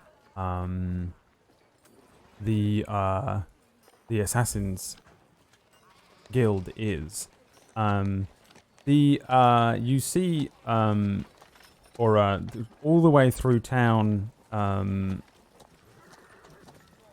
Every now and then you'll see Nine Lives interact with somebody at a market stall or something like that, and they will greet him, and he will greet them back with a different name or a different accent every time, and then he'll turn to you and wink until you kind of make it up towards the center of Midtown, where it starts to become a little bit more general stores and stuff like that, but most of them appear to be closed. There's also one part of the main street here that was impossible to pass through because there was a building that seemed to have collapsed in on itself, and there was still there was some embers to some fire from where the building was. Nine Lives had to come back, move around, find another way through the city. You notice that there's a little bit more of a militant presence to the town. There seems to be a lot more watch than the last time you were here. There's also quite a few more kind of urchins running around, whether they just are unhomed now because of some of this chaos, or whether it's just that people are taking advantage of the damage done to the city. You're not too sure. But it seems like half of the city is trying to recover, and half of the city seems to be pretty crazy. The 3 kids that were in the back of the cart jumped out when Nine Lives wasn't looking a little while back. He's moving along the river now. You can see the river flowing on the left-hand side of the cart, and on the right-hand side, every now and then, Nine Lives will just shout at someone, and you see him now lean out and point to the back of his wagon at a market vendor who seems to be selling sort of all sorts of trinkets and things, and he says, "Top of the morning to you. Got lots of stuff in the back here. I'm going to be parking up at the top here." And he turns to you and says, "Hey, top of the morning, see? Remember, what's my name?" Hillsbury? Right. You know a lot of people. Oi. But also, your voice changes every time you interact with somebody new. I can't follow you that way, you know what I mean? Nobody knows who they spoke to that day. How do you keep track of all that? What about that man? Like, if you didn't say top of the morning to him, then what if you accidentally switched it up? But it doesn't matter. Nobody remembers people. Nobody knows who's buying things from who. You just go buy your fish. You go buy your carrots, your whipped potatoes. That's it. Where you go. You're a traveling salesman. Yeah. Okay, I feel like I'm learning a lot. So if I ever want to get into traveling salesman, I know what to do now. Hey. Why can't you just be yourself, like the same guy? Then everybody knows you're reliable and you show up and you have the best quality things. Why do all that? Hey, well, I'd say that's probably what they did with the last guy. What happened to the last guy? Well, I slit his throat and I took his cart. When did you do this? Years ago. Water under a bridge. Why did he do something to you? Did he attack you? Why would you do that? Plenty of lovely, delicious foods from all over Alexandria. We'll be setting them up at the top of the river. Top of the river. Who are you? The name's 9 Lives. I'm probably Is that your real name? Because apparently you have like 19 different personas. Oh, aye. That's the best way to keep one step ahead. That way none of my enemies know where I am. 'Cause they can't find me because they say, oh, that one sounded like he was from the Giant Lands. That one sounded like he was from the Mist Lands. That guy, oh, aye, he was a sailor. He was. Nobody knows. Why did you slit his throat? Right, well, that was a misunderstanding. Okay? Oh, a misunderstanding that you just like cut someone's neck open? He was very drunk. And he wouldn't sell me food. So did you have money for food or were you trying to steal it? I was trying to buy it at a lower price than he was offering. The bartering began and I got a full discount eventually. What is wrong with you? I've been riding across the lands with a crazy person. No, I'm not crazy. I'm resourceful. Well, I guess that's debatable because I don't believe that just killing someone is just resourceful. You don't just kill people. Well, didn't just kill him? Didn't I drop out of a tree? Just kill him and then walk off. Okay, so then, what did you do? What did you do with his body? There was a bartering process in which I came away with the goods and he lost all of his goods in his life. I mean, that makes sense when you fucking kill somebody 9 lives. Is your name? I didn't mean to slice his throat all the way through. That was just so it was an accidental murder, just an oopsies. He was very drunk and he stumbled towards me as I went, back off, like that, back off, like that. How do you sleep at night? Well, I just go like this. No, it's more of a question of how do you live with yourself, just knowing that you've just deceive everybody that surrounds you. Do you have anybody close in your life? Do you have a family? Do you have anybody that you relate to or that somebody you hold closer than just this made up person that you are? Besides Klopp. You? Me? Aye. You don't have anybody else? No. Okay. Why didn't you slit my throat? Why did you let me come along with you? What am I gonna get? One sword, a bow. So if I had, say, like jewels encrusted on my shirt and adorning my hands, would you just have cut my throat and thrown my body to the side? I would have offered you a good deal on it, aye. Is that good deal if I didn't agree with it? A knife to my throat? Aye. You're unbelievable. Like, I don't. It sounds I've like... never. Good merchanting to me. That's an offer you can't refuse. Yeah, 'cause you die. Right, your jewel-encrusted shirt or your life. You're just as bad as that old man on the road and his croonies. You're just as bad as... No, I'm probably worse. Yeah, I think you might be. Aye.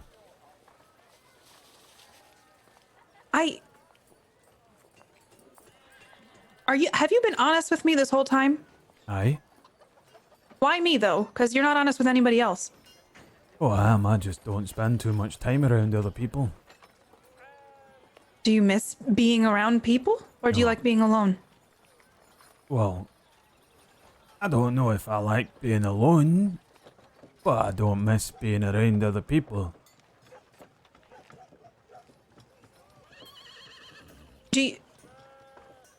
I look over at him and I give him an up and down. Do you want to come with me or no?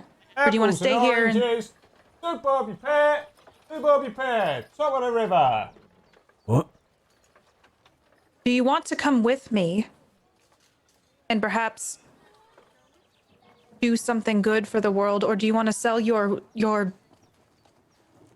vegetables for the rest of your life? What is good for the world that you're gonna do? I don't know, maybe stop something or someone who wants to control everything you do, doesn't give you much of your own power to make your own decisions. Who's that? Probably like a fallen god. I know who's crazy. Hey, at least I don't go, oops, I slit your throat. I guess I take all your stuff now. Oh, well, what was I gonna do with it? Leave it on the side of the road? What did you do with his body? Left it on the side of the road, but that's besides the point. What am I gonna do? You took the dead cart, man? but you left him on the side of the road. Aye, I took his boots. You didn't give him a proper burial. No. Oh God, I think I know someone that you will get along with very well.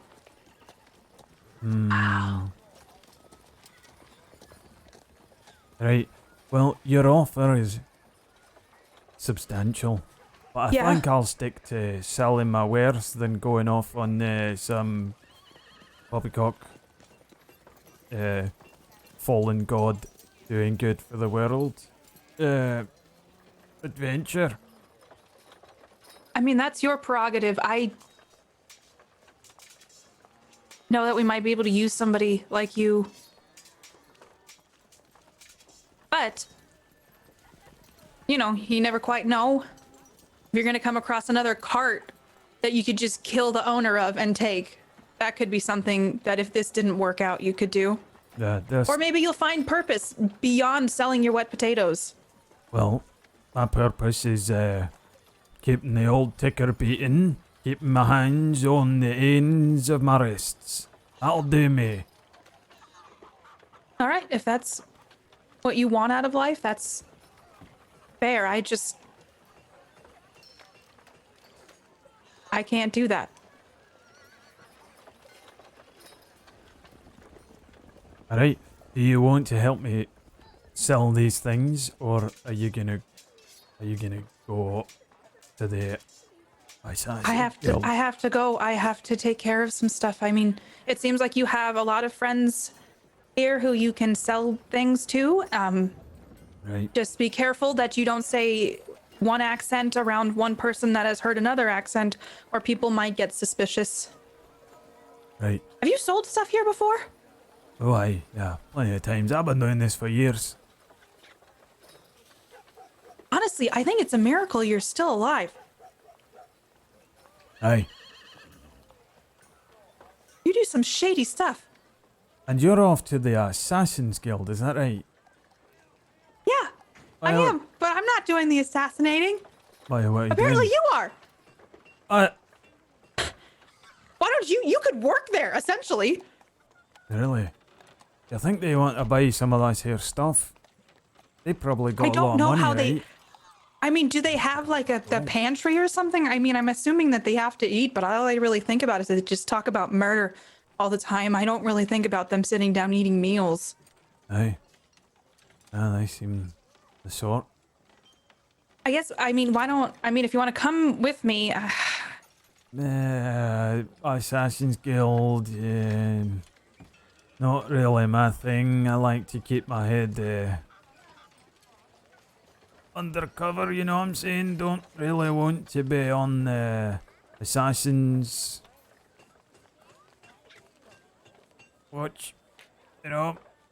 yeah, I didn't really either, but I'm still here, so. Probably just gonna head up to the end of that river and then sell what I can to the merchants and then off I go.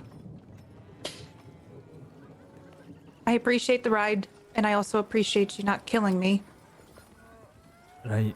I mean, I'm not just some murderer that goes around killing for no reason, okay? I mean, you have to admit, though, your story about he was just drunk and stumbled into your knife. Why was your knife out? It wasn't, right.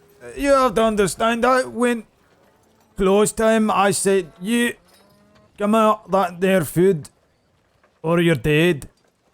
Oh, so you weren't bargaining, you were Right, stealing. that's a bargain. Yeah. I Okay, said, that makes more that's sense. a bargain. That's a discount. And he said no. Well, I mean, here's the thing. Here we are. I don't know what to say about that. Did that man have a family? You know? What if he had a family? Well, he doesn't anymore. Yeah, and they don't have him. I don't know. I thank you for your honesty. I'm sorry. I don't mean to sound like I'm judgmental. This is a lot to take in. And I have just crossed a lot of places in time with you. And it's alarming to hear that the cart that I'm sitting in is a dead man's cart that you stole from him so you could sell your wet potatoes from. That's about right. But I have turned a new leaf. Okay. I'm a that's legit good. salesman now. Mm-hmm. Right? Solid Yes. prices. Good deal. Hard Okay. working. Always on the clock. Right? I'm proud of you for that. Haven't killed someone in a very long time. And you know what? I'm glad that I wasn't one of those people who may have changed that. Right. Well, I guess I should go if you don't want to come with me to the Assassin's Guild. I definitely do not. Like, you could wait outside if you... Nope. Not going near that place. Okay. Well, I climb down from the cart. And I pat Clop on the hind. I guess this is goodbye. Aye. Probably be setting off tomorrow morning if you want to join me. Heading on to Daydon. Are you sure you don't want to go on an adventure? Maybe experience something you never thought you would? Okay, you really don't want to. Okay, it's fine. It's fine. I get it. It's fine. I was just keep that leaf you've turned over. Aye. Alright. Well, nice knowing you, Flea. Goodbye, Hillsbury. And I just turn and I glance over my shoulder as I leave and give him a nod, and I head towards the Assassin's Guild. He watches you go. You see him move around to the back of the cart. He opens it up and then turns around and begins speaking. Top of the morning. We got lots of good stuff for you here. Pick it up before it's gone. And slowly but surely you venture onwards in the direction of the Assassin's Guild, which you generally remember the way to, but roll me a d20 anyway. Okay. 15. 15. You begin moving across town. So you're kind of on the other side of town from where the Assassin's Guild is. It's not too far, but with the slight chaos to the city, it's a little more difficult to maneuver around the midtown. You know the direction, you know the way that you're heading to, and moving across town in the morning as people are waking up and starting to move around takes you a little longer than you'd hoped for. You eventually come to the area where the tavern that you first arrived here near, the Flute and Owlbear, you're on that street, and as you're walking up that street, you see Cat's Bakery, which is the bakery that sells the Kringle pastries that you like. It is closed. Not only is it closed, but it's all busted up. You see the windows are smashed in. You can see that there was some sort of like mild fire on the outside, and inside everything's been turned over. Doesn't seem like anyone's near it at all now.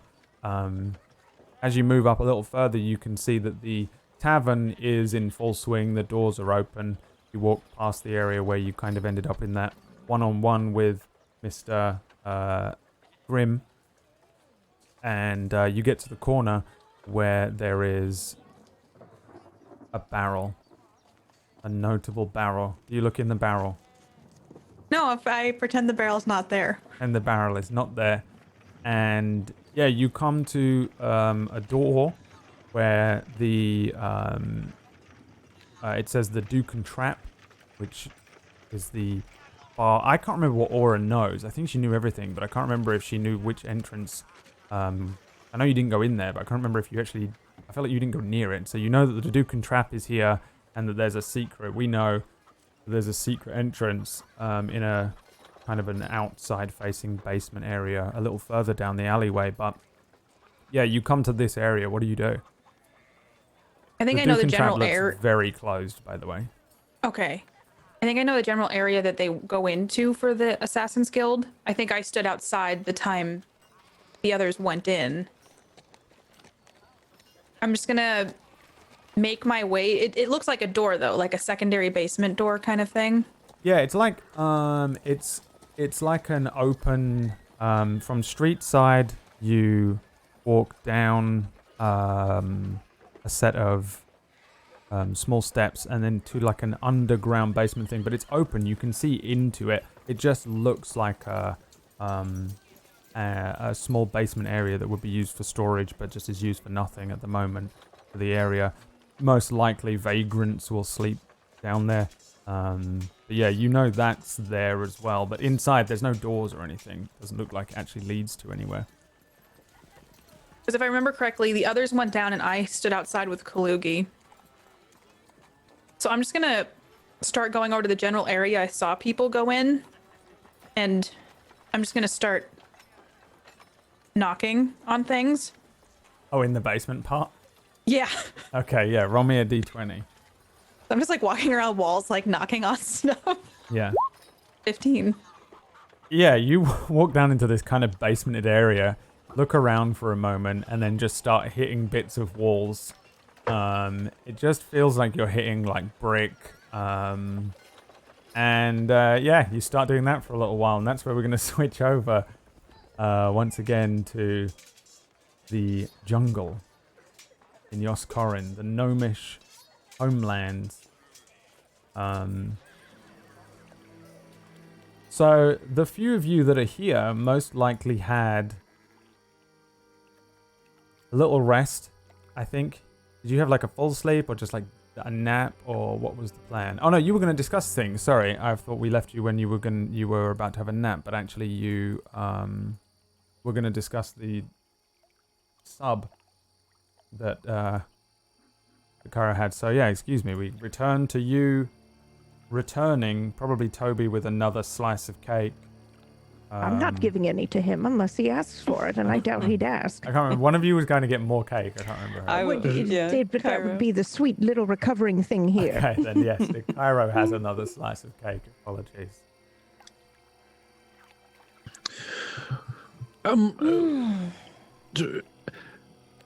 So about this sub. Right. Oh. Yeah, just let me. Well, that's all right. Take your time. It must be delicious. This is really very good. Yeah, so. Well, it was meant to be, surface vessel, and then, well, it kind of broke when we got down there. But when I made my way back to it, I had to rest because I was very injured, and I had a vision to put these stones in it, and I put the stones in it, and then I passed out again. Sorry to interrupt. Had you had visions before this point? No. Just then? Yeah. Anyway, that was after the explosion. And about that, could you tell me more about that? Well, there's not a whole lot for me to tell, except... Could you tell me, a little bit more about your team? Who was there with you? Well, my team members, I don't know if I'm supposed to talk about other people that were in the... Right. Well, was there a short one? An elf. Pale skin, had a very heavy-set hood. I'm trying my best to describe Errol because that's who I saw in my vision. Oh. But I don't remember what Errol looks like. Could you refresh my Errol memory? is a drow. Yeah, drow. Oh, dark skin. Very dark young skin. looking. Okay, I think she was bespectacled. She had round spectacles, dark skin, maybe a hint of lavender. Elf. Oh. White hair. Errol Pay? Well, I don't know the name, but... Well, yeah. How do you know Errol Pay? I look over at Toby, but for the first time, I'm not smirking that I'm right. I think it looks like my blood has run cold. I may have had a vision of you while you were having a vision of me. You had a vision with Errol Pay in it? That person, I don't know their name, but that person did set off a great machine. Well, and I saw it right before it went off. See, she changed her mind and... Well, she decided it was a good idea. To what? Set the machine off? Yeah. Well, she may have been right. I don't know if we know that yet. Is that how this works? Your visions are sort of contagious? Mine? Well, you've never had a vision, and you've been around me for 10 years. No, that's not how it works. She's got a good point. But have you ever had a vision that's near me? Because they were together, and then she was nearby where you had a vision and then had visions, No, I have not. Yeah, well, No, I think that makes sense why I wouldn't have visions then. I think they're all dead. But your team? They have to be. But we don't know that for sure. Right. Have hope. Okay. Yeah. I want to thank you guys again. Don't thank us just yet, because, well, we need to, when we leave, you're a stranger here, and things are going on and they're a bit paranoid, so we're going to have to figure out how to sort of sneak you. Well, I'm really good at sneaking. Right, but... And we can have Keepy scout. Keepy can look out for us and... Right, but you're getting onto a boat. Right. Typically they've got, like... Well, I mean, we have a few days. Maybe we can make some kind of disguise, Well, we can't really disguise you as a gnome. No. We're the only sort of non-gnomes around here. So, let me get this straight. The Inquisition set off the machine that destroyed magic. I mean, we were going there to stop the machine, and have you heard of the Dragonfly crew? No, I don't recall. Of course not. Who is that? Anyway, they're the ones that built the machine. What were they trying to do? I thought they were headed by a madman. He just raved, and there were dead and weakened people everywhere, and he was talking about his mission, and I thought he was crazy, and we should, stick to our mission, but all of a sudden everyone just listened to him, and before I knew it... Maybe some sort of mind magic. I don't know. That can happen, Well, now what if they were right? Like you said. Remember what you said to me a few days ago about keeping the powers just to the Inquisition? Maybe that's not right. Oh, that's not right at all. I totally agree with that, and I stand by that, but getting rid of it altogether... that's something else entirely. I understand. Would you two excuse me for a moment? Yeah. Sure. Help yourself to some cake. Yeah, you want some more cake? Really good. I will head into my room. However, I would like to try to do something. What are you trying to do? Invoke. Oh.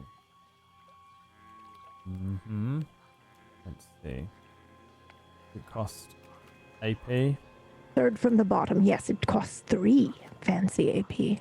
Yeah, I feel like this probably takes you a little bit of time to do this. Yes. So long as you're aware that this is a little while. Yeah. Okay. So yeah, this is basically like meditation. Yes. That you're gonna do. What are you doing, and how does it go? Would you like me to read it? It's up to you. You can read it, or you can just tell us what you're doing and how we see it. All right. I think I pace around in my room for a minute or two. Because this is new. I don't feel like I have magic anymore, yet I feel the bond between me and my companions, and that can't be just biological. That's insane. So there must be something there, and maybe I've still got it. So I think I sit down and I put my no longer magical staff in front of me on the floor, and maybe I use my cards, in fact. Maybe I just start shuffling my cards, and I'm focusing on the sound of the cards, and I close my eyes, and then I'm no longer shuffling, but then I'm outside of myself, and I'm watching myself shuffle the cards. Yeah. You sort of experience this centering. And as you do so, you feel this kind of calmness, I think, wash over you at first. Yes. Before you leave your body, or seem to perceive yourself leaving your own body behind. And I think it just helps me. I'm not actually leaving my body, of course. I'm just mentally trying to get myself in that place. And I think it looks like where I met Savras. Yeah. Standing there with the stars. And you feel an immense attunement, I think, to the land and your surroundings. You can both hear things very clearly and isolate things, and also, I think, at the same time, you feel extremely distant from those things. Is that because I don't have magic anymore? Yeah, I mean, this feels more like meditation. Maybe on a level that you've never experienced, but there's just So I feel connected, but I don't necessarily feel the energy they used to have, the magical presence. Oh yeah, you don't feel any magic. But you do feel like, you probably feel like you've come a long way in such a short time over these last few months. Well, I have, really. And something about this journey has granted you, on a personal level, a new perspective. And with that perspective, you're able to just calmly focus your thoughts. And yeah, when you witness this surrounding, you maybe notice the stars in the sky. You possibly see them form into a shape or a face.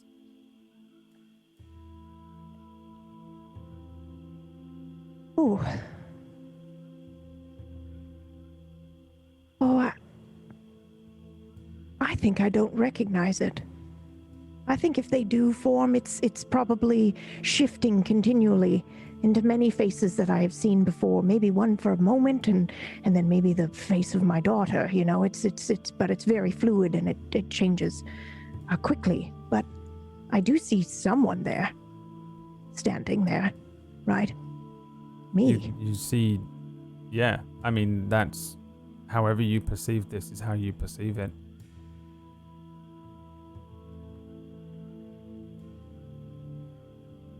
I think in the same way that I had that vision and I didn't recognize the woman standing there was me, because I had changed so much I didn't even recognize myself.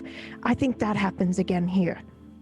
I think this woman is much older than I am, and I maybe at first don't recognize that it's me. I just assume it is a wise old woman that I'm here to speak to. And she's hunched over, and the only thing probably distinguishable is the same walking stick. What do you ask? Got a lot more wrinkles. Sorry. What do you ask her? Oh, this girl in my house, is she who she says she is? Can you roll for me as well? Yes.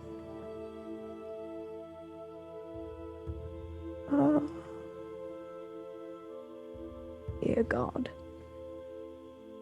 Am I supposed to be rolling from my sheet, or can I just do the D20? You can do either. The same thing. 14. 14. The form before you speaks, but you hear no voice at first. Then as you see kind of the mouth of this other version of yourself speaking, and there is no answer for a moment before suddenly the voices of many different people will sort of coalesce, and it's hard to understand what they're saying at first. And as you focus, you hear an answer return to you, and this form of Suuna that you're speaking to returns with, "She is who she says she is. Inasmuch as you say you are who you are."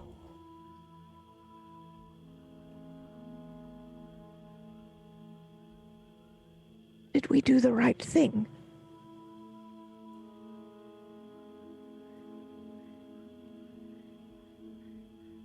Have we done more harm than good?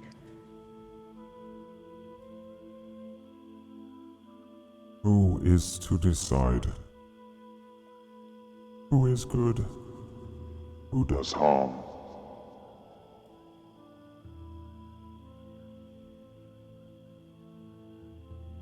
Well, you may be right, but at least tell me this. Am I on the right path here? Only you can find peace in your actions. The path is your path. Your path is always right. That's not good enough.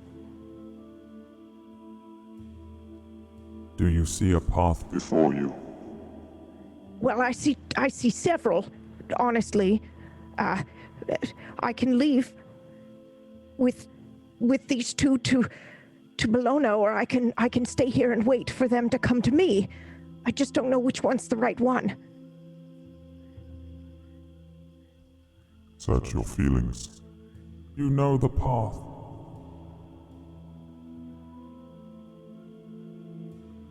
I can't tell if what I'm feeling is the path to my friends or the path to Deaveki, but I'm having a hard time distinguishing what is my desire to save them and what is the right path. The path to your friends will take you to the one that you seek.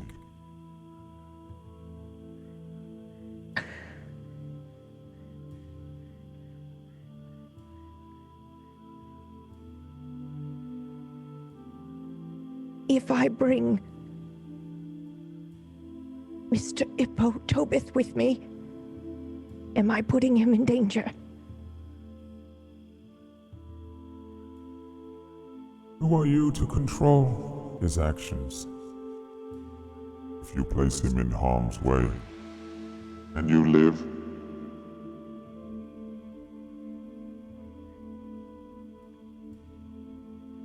I will never forgive myself, of course.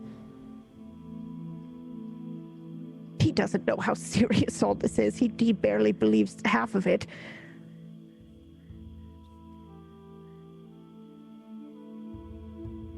I just know I can't protect him anymore. He perhaps comes with me. You are the one who needs protection now. Oh, hogwash. I'm fine. That'll be enough of that. Thank you. I'll come out.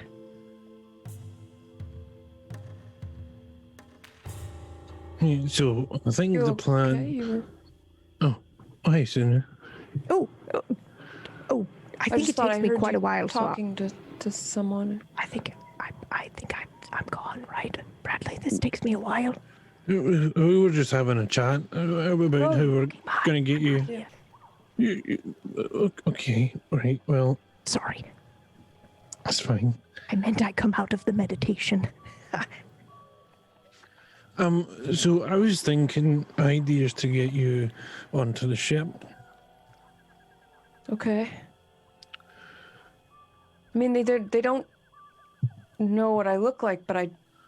But you do stand like out as a stranger. Here. Yeah. So how about we disguise you as Suuna? But then how's she gonna... She'll just walk on a wee bit later. They've got too much to think about.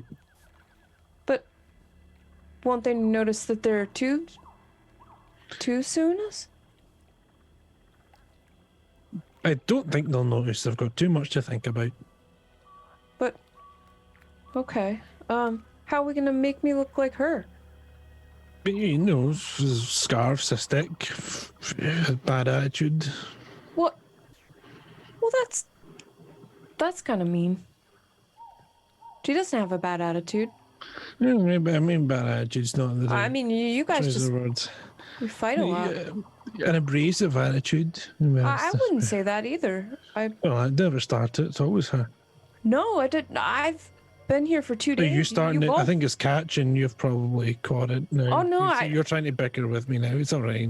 No, I think both of you... It's one after the other. You attack each other like children. Wait a minute.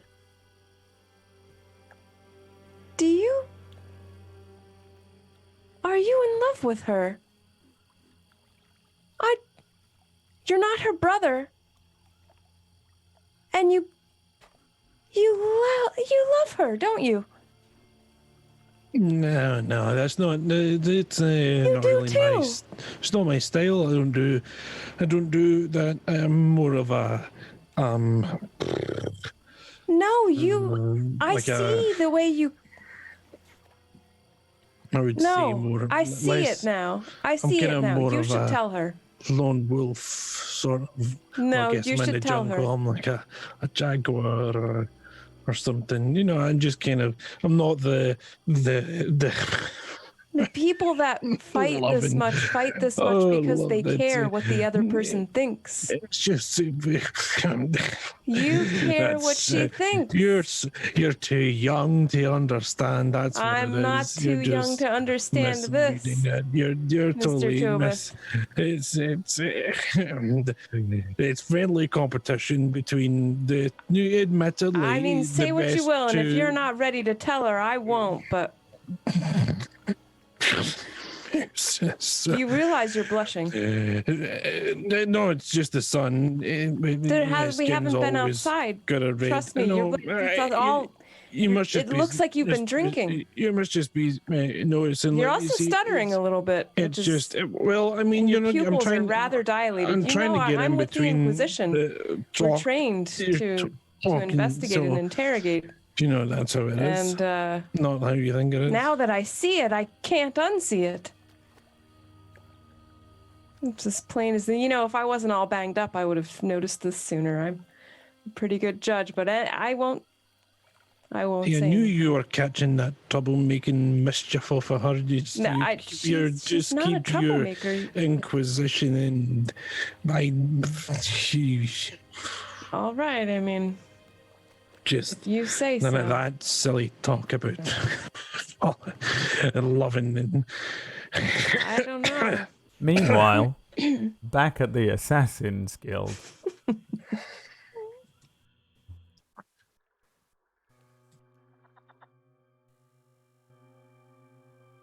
We return to Ellie and Zach.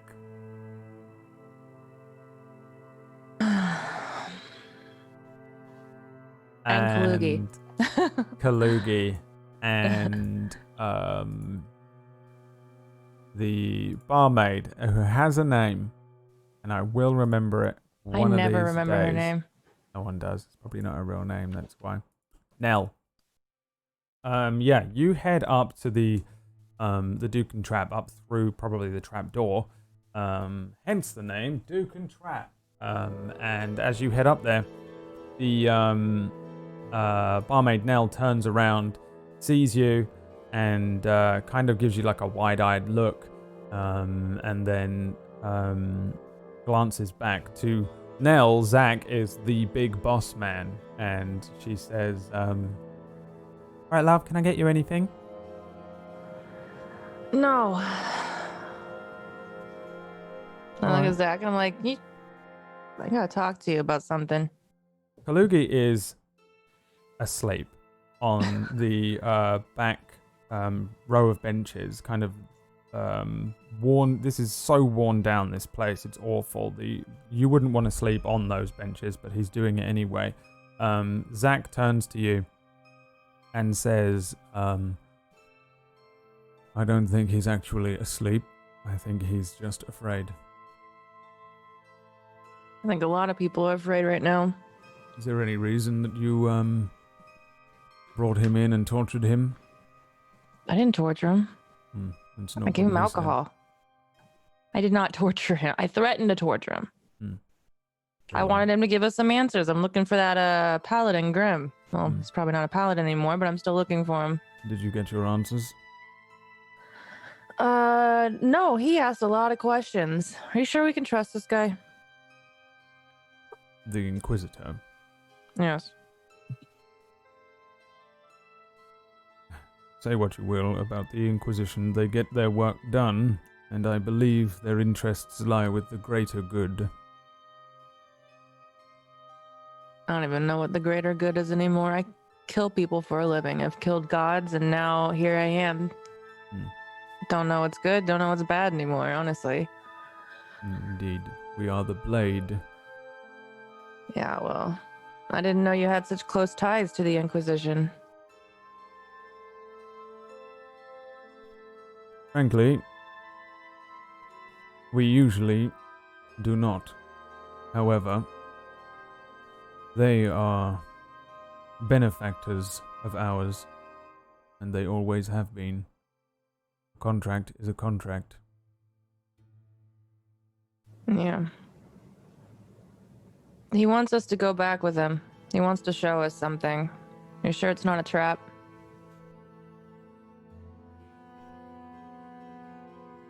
I am not sure what they want to do with you. I thought so. But you have answers that they need. Yeah. I'm not leaving till... We sent word for the person in BAME to arrive, so I'm not leaving till she gets here. Then I guess I'll go back with him. The Inquisition are more powerful than you might imagine. Yeah. They are privy to information that could ruin this entire guild. Are you worried about that? It is in our best interests and the continuation of the guild that you cooperate.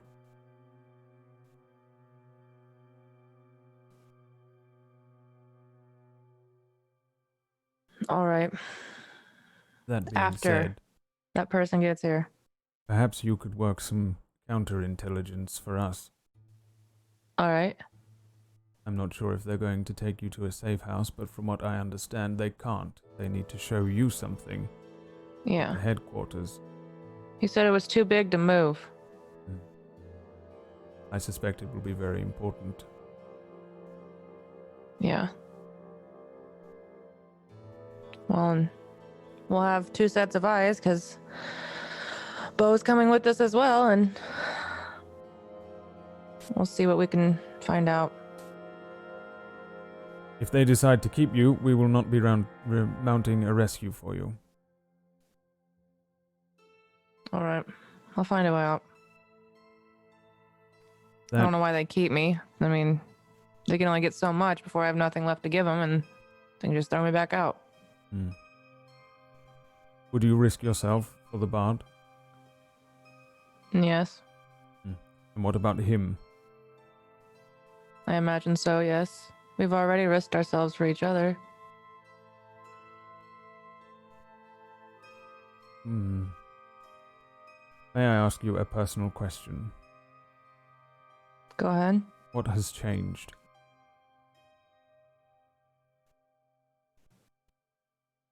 Guess I can feel once again.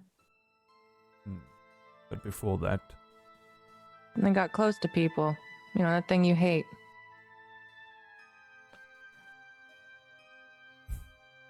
So, now that I have more people in my life, I mean,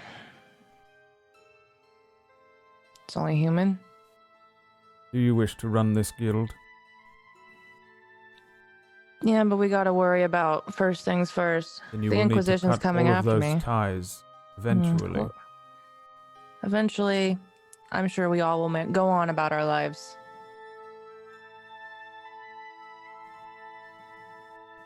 You don't have to worry about them. After this is over, I'm sure everyone will go back to their home and live out their life in peace. I worry only about this guild. I know you do.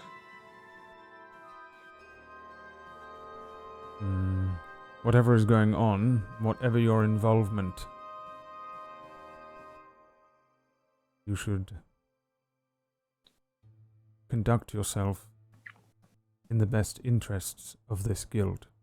You still represent us. I walk up close to him and I put my lips close to his ear and I'm like, listen, Dad, I'm only doing what's good for me right now. He turns around and the barmaid is walking across the bar. She leans up. There are small windows next to where the doors are, and she looks out. You see her rest her ear on the window, and she says, I think someone's knocking about, trying to get in. Can you hear that?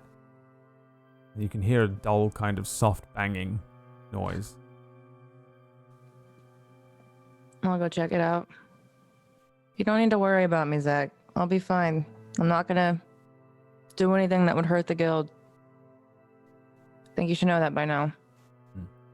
A blade cannot be harmed, but a person can. I already told you what I did in a life that I didn't live. I'd do it again, but there's more pressing matters. Very well. Besides, you're starting to grow on me a little. And I like shove him out of the way and walk towards the door. He glances over at Kalugi and then you head over to the door. You see the barmaid begin to unlatch and unlock all of the different doors. She opens it just a crack and looks outside. She says, "I can't see no one. I think they're trying to break in." I go around to where I hear the knocking. Yeah.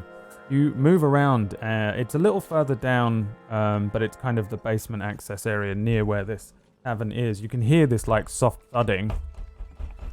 And as you poke a head around a corner, a little robin flies out towards your face, and that is where we're going to end today's session. Thanks so much for playing, players. Thanks so much for joining us, viewers. And we will do a quick round of shout-outs before departing. Finally, Aura has made it to Yay! some of the other players. And yeah, you will be able to regroup somewhat. And now I get to drag you to the Inquisition. And you get immediately dragged to the Inquisitor's headquarters, which I'm sure will be an experience for you all.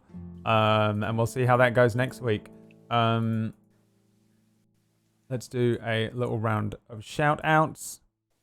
Going around the table from... I'm going to go bottom right this time. Let's start with Pocket. Where can people find you and what you do? Oh, I wasn't ready. I'm usually last. Yeah. Oh, this is catching me off guard. You can find me at twitch.tv/Pocket or on Twitter at Pocket. I'm getting back into cosplay because Twitch is doing their cosplay contest. So I started working on a cosplay yesterday. So nice. And so that's what I've been doing. Yay. All right. What about you, Disby? Hi, I'm DisbyRX. I played Bobo for you today, and I pretty much described our entire adventure as an erotica. Yeah. So the Inquisitor agent. I'm so sorry. It is. I had to. I'm sorry. Jump to the future where it's a seems, but- best-selling erotic novel. That's what, but yeah, he's gonna That's so become fucking like selling so many books of erotica based on our adventures, and everyone's gonna think it's fake, but it's some of it's real. Anyway, you can find me here at Twitch at DisbyRX, and I play a bunch of variety games. And yeah, that's about it. Thank you for all the fun tonight. Sorry. No, What happened come on, here? Share with us, I was PB. just thinking of horrific erotica titles based on our adventures. God Killer, yeah. Let's just move on. All right. What about you, Tuesday Gray? I don't know how to follow that. Hi, I'm Tuesday Gray. Yeah, you can find me on Twitch and Twitter at /Tuesday Gray. And you can find PB under her desk. Follow me if you like. I'll be streaming again sometime soon, but thank you for watching today, and I hope you enjoyed. Come back next week. And Zacodicus. Yeah, I for one can't wait to read The Seaman and the Bursty Mermaids, so...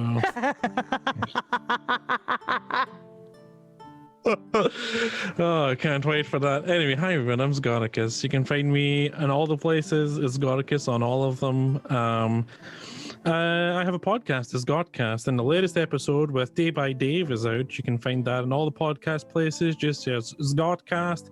It's also available on YouTube, and you can just go to my Twitter and find things there as well and all that stuff. And I will be continuing to do it because it's good fun having a chat with people about everything and anything. So yeah, I'll grab someone else and there'll be another one in probably the next couple of weeks. It's so good, and he's so good at drawing out these like inner anxieties, and he's very good at, I feel like whenever I listen to them, and I've been on it twice, you sit down and you're like, so let's make dick jokes, and he just goes, and what about your psychological traumas? And you're like, well, you don't understand. When I was 7, Let's talk about your mother. and he draws all the good stuff out. So I think it's a really good podcast for people who are interested in mental health as well, because the Carticus is basically a qualified therapist at this point, and it's always an interesting listen. So yeah, go and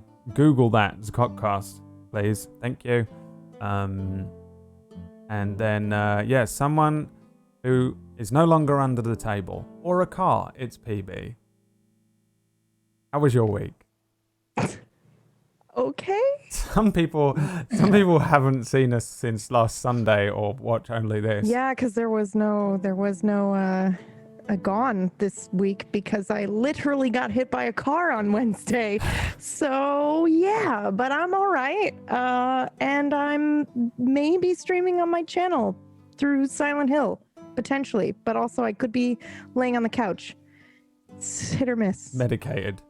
Yes, I'm very medicated right now. Can't say hit or miss. My brain's like, make a joke about a car. Yeah. That's where I was going. I was setting it up, so all you had to do was, hit the gas. Car. It's all right. Hit or miss. Hey. Yep. Got it. Stop getting hit by cars, please, PB. Thanks.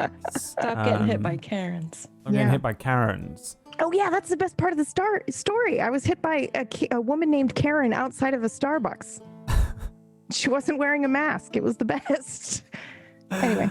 What are the odds? Probably dangerously high. What about you, KPP? Oh, I don't know how to follow that. I'm glad you're okay though, PB. Yeah, I'm okay. I'm laughing about it now. Oh, I played Aura for you today. You could come hang out on my channel at Katie Peters Plays. Yeah, I did not get hit by a car this week, so I'm going to take that as a win. That's why I never leave the house. I'm terrified. Just like you go outside too, because it's like 2020. You're like, I'm going to go treat myself, and then you get hit by a car. That's exactly what happened. I had a problem to solve, and so I was like, you know what? Just take a break, walk away, go get coffee, and it'll be fine.